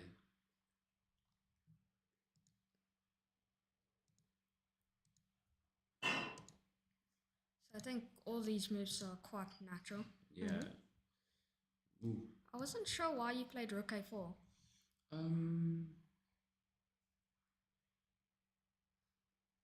What was It it? was a mouse. I think it's maybe to try to try and stop like knight c4, but then I thought after I played rook a4, yeah, I saw maybe b3, rook, then knight c4, and I think I didn't think long enough on this move. I just saw in my mind, oh, rook a4 stops, but I didn't know what else to really do in this position. It's very confusing. I was thinking maybe a rook e7 and to try exchange one pair of rooks. Okay, yeah, Or something like and then just run the king to like f7 or something. Then you have to play. yeah. So Okay, like yeah. I see. probably this is forced. Yeah, rook takes, and then king f7. Yeah. That's maybe more tricky to find a way forward. I mean, I would have tried something like maybe not Right. b4 straight. Maybe here c4, just so that I can try get b4. Try and get something in. Yeah. But I guess it's still equal. You can always play king e6 and knight c7, and then stop b5. I think during the game, like I should have actually exchanged one pair, because I don't know why I didn't know why I didn't exchange one pair of rooks, because when the one pair of rook comes off the board, then I got even better drawing chances. Because that rook on h1 was just a pain the whole game. I just was trying to maneuver around it the whole time. Stuff. But yeah. You can click the little circle again, sorry. Sorry. Yeah. The one in the middle? This one. Yes. There you go. Alright, so rook went back. I wasn't sure why to a7. 'Cause- a7, I think in my mind, I don't know why I played rook a7. I think rook a8 was just probably the Yeah. slightly prettier move. Because after rook a7, I had something in my mind, but 2 moves later, I realized that that idea wasn't good. Well, I guess your idea is maybe knight c4, rook e6, and then this rook protects that pawn. I think that could have been the idea, but I mean, yet again, if I just play rook e8, knight c4, I play rook d8, my problems are solved. I play d4 next move. So, yeah, I don't know what came over me with the rook a7. I think I was very passive off the rook a7, personally. because I think, yeah, maybe I think you had to somehow stop this idea of g4, g5. Maybe g5, yeah? g5, h6. Probably g5, I would say. And then at least the king's g7, When you so play- you don't have to when you play g4 and I played rook f7, I wasn't even thinking that that your idea was to go g5. That just completely slipped my mind because now after the game I obviously own a g5 is just the obvious move. There's not much you can really do. But yeah, but yet again, it was such a. It's like it's hard when when you play the game, you've been like losing since the beginning, and then like you sort it, and then like you just start throwing pieces around. It's tough. You made your own a half, and then you decided, okay, no, it's done. Yeah. Yeah. All right, so we got g5 on the board. Let's go to that position real quick. And yeah, then it gave a little bit of an advantage there for Caleb. And we were talking about, what's more important to defend here, f3 or h7. And okay, h7, and it's on the 7th rank, so it was quite nice to just leave that up in the air. And then after king g7, king g8, we defended on d3. Yeah, I think he just slowly made progress. I don't know why I moved back. I just couldn't find a move in this position. Like every move here looked ugly. But we assumed you just wanted to bring the king around to defend d6 and relieve the rook. Yeah, it's my idea that you're gonna try and double up on d1. So I thought maybe if I can try and get my king to e7 and still kind of put some pressure on that f. Makes sense. I was thinking here maybe rook d7. Okay. Because your idea is d5 or knight c7, and if I come with this rook h to d1, then I thought king g7 and then h6, and you no longer Have that weakness, yeah. yeah. Yeah, that's actually. Because I think you can't really wait, because I'm just going to push my c3, b4, and eventually. Yeah, like the whole game I had in my mind that I have to try and do something, or else I'm just going to get, because in this position everyone would take white. Even everyone would take white. Yeah, even if it is equal, it's maybe just a little bit easier to play. Yeah, it's way easier to play for white. What happened after that? Oh yeah, I try to create a weakness. I was hoping provoke. he played c5, then c3, b4, and my knight can come back to c4 and occupy the d5 square. True. All right. After that, rook c7. Ooh.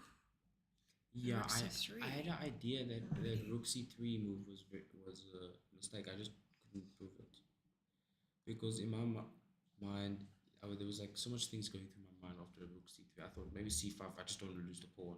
Is d5 good? You can't play Well, d5 after rook c3. After rook c3, d5. I was thinking after that, then just ed5, cd5, rook c7, knight c7, and the h7 pawn here. I didn't see that. Okay. We just got to move rook c3 quickly.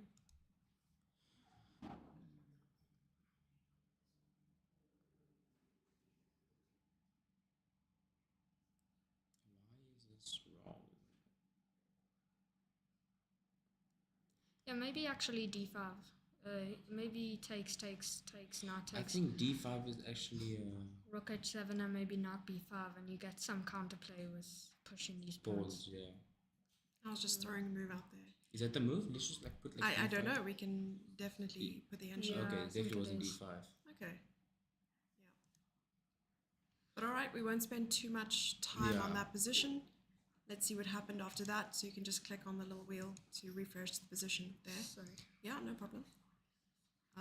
Let's see, rook f7 back, always putting pressure on that pawn. Okay, rook d3 back, so you got at least your c5 that you wanted, provoking that weakness, and after king g8, what happened? Okay, those are my arrows. I'm really sorry. You can just cancel them by clicking on the board somewhere. Okay.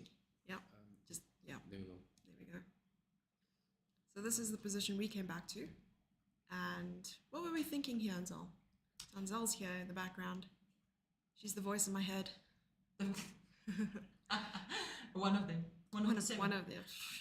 So at this stage, what were we thinking? Uh, Well, what we observed here is that all the black pieces are tied down for that d6 naughty child. Yeah, and so yeah, dropping back with the rook to d2, obviously to have that option of doubling on any side. Because we saw the rook going to a6 eventually. Yes. And we were like, h7's looking a little bit worse for wear. And we were also we had the same idea as you when you played Rook D2. But I'm not sure if it was the best. Oh, I know what we were thinking at this stage, Jess. We were discussing, because now Coffee. we're trying to think, what were you guys thinking at the board, right? Yes. So who do you want to exchange pieces? Don't you want to exchange pieces? Because these are things that you have to consider, right? So in this case, we yes. thought if we take out of all the big pieces and we only leave the kings and pawns, then this is good for white, right? Because you White had is winning C3, this. B4, and your Yeah, diversion. so we were thinking, okay, so white obviously won't mind to exchange pieces. Caleb, help me if I'm wrong here. White wouldn't mind to exchange all the pieces off and then maybe have the advantage. So these were the kind of things that we discussed. But then also the pieces are tied down, all the black pieces are tied down to defend. And so Caleb, you moved Rook D2 here, right? I've played C3, which I think C3 was a bit of a mistake. No, I Maybe thought C3 was okay. I think for now. you play well because Rook A6, Rook E7, and the problem is after Rook A7, my king didn't have the C3 spot anymore. But this is also this is a different way of the rule of two weaknesses, you know, because if you by you creating the pass pawn on the B file is now his pieces are tied down on D6, defending D6, and he has to also keep an eye on that naughty child on B4 that's gonna make a run, you know. Yeah. So yeah, I like this. I don't think it's that bad. Not that Yeah, I'm there the was expert, Rook- but okay, what is so the No, Rook I engine A6. say? No, Yeah. the engine is Let me put on my still... smart glasses. Our 2700 resident GM wasn't here to help us, unfortunately. Yeah. But your next move, you played Rook D2. Yeah. Oh no, after this. Rook A6, Rook D2. Rook D2, Yeah. I thought, okay, you're still better. You are still better, but in my mind, I was like, that didn't look nice. Then I played Rook You E7. found a way. I yeah, mean, Rook by E7. now we already had to play fast. I mean, we Yeah. were It's true, you're in time trouble. In my mind, my idea was just to keep him low on time. Yeah. Because I thought if low on time, he could mess up. But Yeah, so Rook But then I D2, got Rook low on E7. And okay, here B4. And we were thinking, okay, covering with Rook B7, we were trying our best not to use the engine, just going off the evaluation bar and our 2500 level analysis. So after B4, what was on your mind here? I mean, I thought after B4, I think the knights tie down to the D6 pawn. I thought after B4, I was actually already like trying to win this because before I was thinking how to create like some advantage. But It's instructive. I thought Right. Rook D1, there was possibilities of Rook A7. I see. Okay, we missed that. All right, then maybe King C2? I you didn't, didn't want to? really analyze. I mean, I was on a low time, so Yes. I just wanted to restrict counterplay and try push my pawns, I guess. Yeah, this is move 40. This is where I suppose you would have gotten extra time if it was that like a plus 30 minutes after Yeah. 40 moves. But yeah, you're stuck on increment there. So what did you play here? You played B4 and then Rook B7. Okay, so that did happen. Okay, I missed this part, or we missed this part. We were looking at Michael Simpson's game. I think Rook... I think Rook B7 here was well, I do think it's think good. B4 was a mistake Okay. because now you're leaving because now you got like the C5 pawn, which it was like Did you kind play of King a, B3? What happened? Yeah, I yeah, did. you played King B3, Yeah. and I think over here I made a mistake. I don't know what move I played here. And Judah here is Caleb's twin brother. What were you thinking in this position? Maybe knight c7 with idea cb4 and then knight b5 with knight d4. Okay. Or knight e6, knight e5 check. Yeah. Yeah, I mean, I thought knight C7 could lead to D6 pawn. So Ah, that okay. rook takes, then rook takes, knight takes, rook b6. Mm-hmm. Then you play, then You got knight C4. Knight just knight comes back. c4 black, then just rook b7. And then just like knight e6. I guess maybe it makes sense because CB4 now comes to D4. Although I'm not sure, maybe I push my B pawn. King is nervous. So Right. what happened? King G8? Okay, King G8 to defend the pawn. Do you think you should have played something a little bit more aggressive here? Oh yeah. Maybe I actually think about this position for a sec.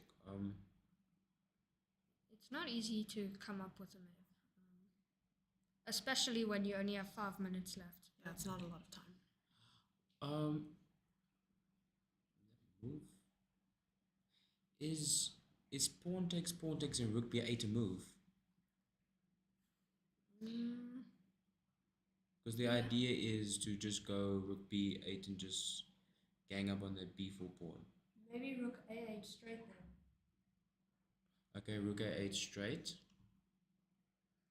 Yeah, I actually like that more. Rook a8 straight. I think rook a8 straight would have If you been play the- rook b8, there's rook h2.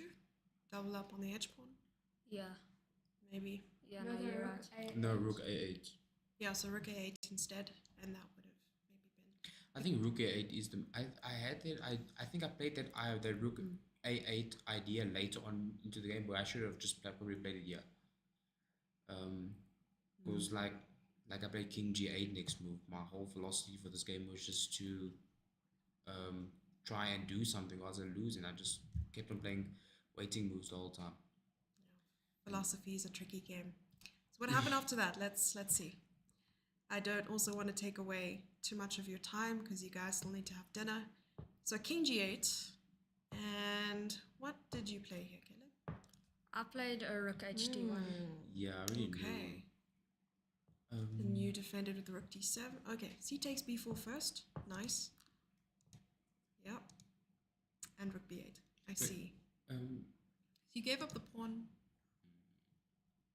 Was instead of rook king g7 was king f7 king f8 not a better move? Because after in my mind I was like, let's go king f8 because I can see you trying to double up on the d1. So when you go rook d1, I go king e7, and I don't know why I just played king e8. I think No, after king f8, maybe f4 ideas. f4, e4, maybe like rook h4. And it's a check. Rook f7, rook f2. Oh, that's tough to see though. Wow. Rook f7. oh, that's just not bad. That's not bad because even after rook f7, there's ideas of b5. Mm-hmm. Really nice. Yeah, but I'm pretty sure instead of rook g8 or king g8 instead of that, so I'm pretty sure just rook a8 was the move. Yeah, no, probably. Rook a8. Okay, Yeah, yeah, rook it A8. was like kind of, but not really. Yeah, Yeah, it drops down. Don't worry about the engine. It has more mood swings than me. So let's go back to rook b8, I think was the last move we stopped at there. Because I wasn't sure what happened after rook b8. I think it So we wasn't can your refresh. refresh. Yeah, no, don't worry about it. Yeah, so you took rook b8. But surely there was still some stuff, because I think the last thing we saw on the camera were some perpetual checking threats. I'm not sure if it was over already and what the time situation was. Yeah, I think it was at that point over because you always, okay, I'm not gonna say the year because we like I think like 6-7 moves away from the Yeah. move I'm talking about. Okay. But yeah, when we get to that move, I will actually. I think we can start clicking a bit forward. Yeah, let's go. Knight takes yes. d6. Okay, takes back. A rook a b6. I see. I played rook b6 for the sole idea. I wanted to get perpetual checks, but I played rook b6, and the second I played it, I saw, oh no, king goes to e3, king goes to a3. Oh. And I only analyzed king going to c3. I didn't analyze king going to a3. I see. And I was like, oh, okay, no, this is just Oof. I terrible. thought king c3 was also working though. This position. Yeah, Because the rook would have moved. maybe here, king c3 as well. Something like this. Yeah, I think, but I think you also like low on time in this position. So to No, go, it's hard to calculate. it was very hard to calculate. Yeah. The king a3 was a very nice find. Yeah, And I said, I saw you like moving like your hand over the king, and I was like, because I'm sitting on the opposite side, I was like, just don't move that king right, and then all of a sudden you move to a3, and I like kicked myself. But yeah, this was just lost at this point.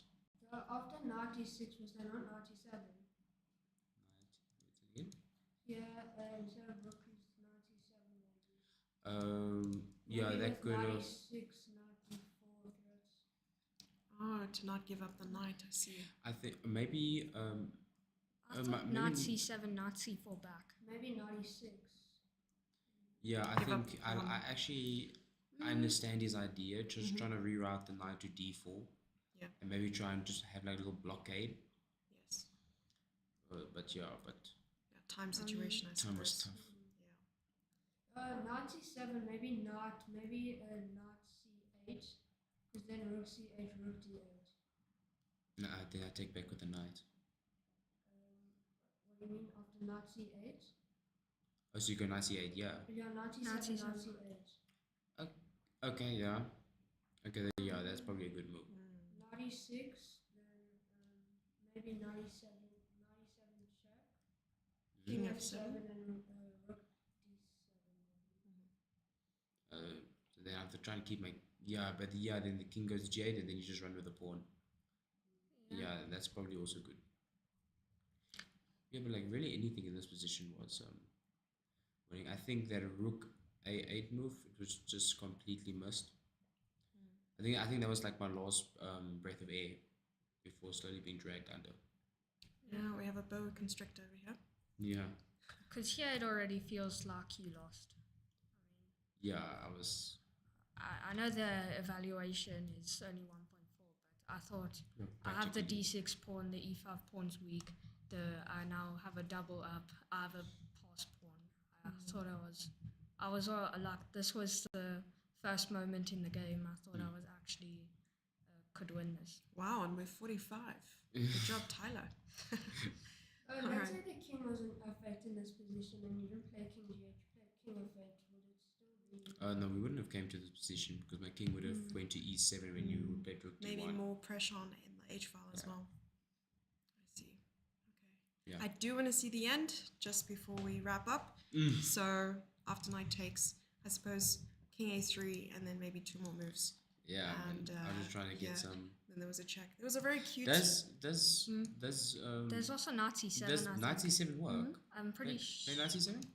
Oh, because there's no more check. I thought Oh. maybe I thought rook I B- think maybe Three. I allow this type of counterplay. I'm not sure. So here there is rook d8. Or there's even knight e6 with the idea of going... Go back quickly. Go back. Like to where the rook is on b6. Knight c7. Rook b7. b7. No, the other one. Other rook. other This rook. one? Yeah. I think rook d8 and rook d7 Oh no, to just mate. mating too. Oh wow, I actually Wow. didn't see that. Do you know if you played knight c7, I was going to play that. Really? Yes, I was actually going to play it. Amazing. I didn't see mates. Mate, in my mind, I was just focused on your mate. Yeah. And what you can choose, show and block it. That's very interesting. Wow. Wow, Double I actually edged. missed mating too. Incredible. Wow, That would have been very neat though. I surprised myself. Yeah, but I think we're going to wrap it up there. Yeah. Congratulations, guys. You played a very convincing game and honestly instructive. If we made a book about the tournament, that will be in the book. Yeah. So I love that. But rest up. You guys have one round tomorrow at 3 p.m., I believe. Yeah. And yeah, thank you so much for making some time for the analysis. Thank you so much. Okay, Thank you. sure. Thank you. All right, guys, we're also going to wrap up the stream there. And thank you so much for being here and watching. And honestly, Anzel, come, we need your final words. We always need your final words. Thank you, guys. Thank you so much. Anzel, shall we My wrap final it word up is there? ouch. Ouch. Ouchie. Yeah, we're going to go yummy because we're Yummy, about yummy. to go and have some dinner. I think it's time. It's also 8:30. Anzel, I'll see you tomorrow. Yes. Same time, same place. Same time, same place. No, earlier. Earlier. Tomorrow we are 3:00 tomorrow afternoon, Yes, that's right? true. So tomorrow, Not the same time, but yes, the same place. the same place, right here. We are so excited to see all of you again tomorrow and to see some new games. We will do some statistics tonight and look at some upsets and see what it looks like and where the teams are, the players are, and the countries and all that. True. So and we'll also please, be announcing some giveaways tomorrow from chess.com. We're doing some membership giveaways. Ooh la la. Indeed. So stay tuned and we'll see you tomorrow. Good night, everyone. Sleep tight. Don't let the bed bugs bite. Bye bye.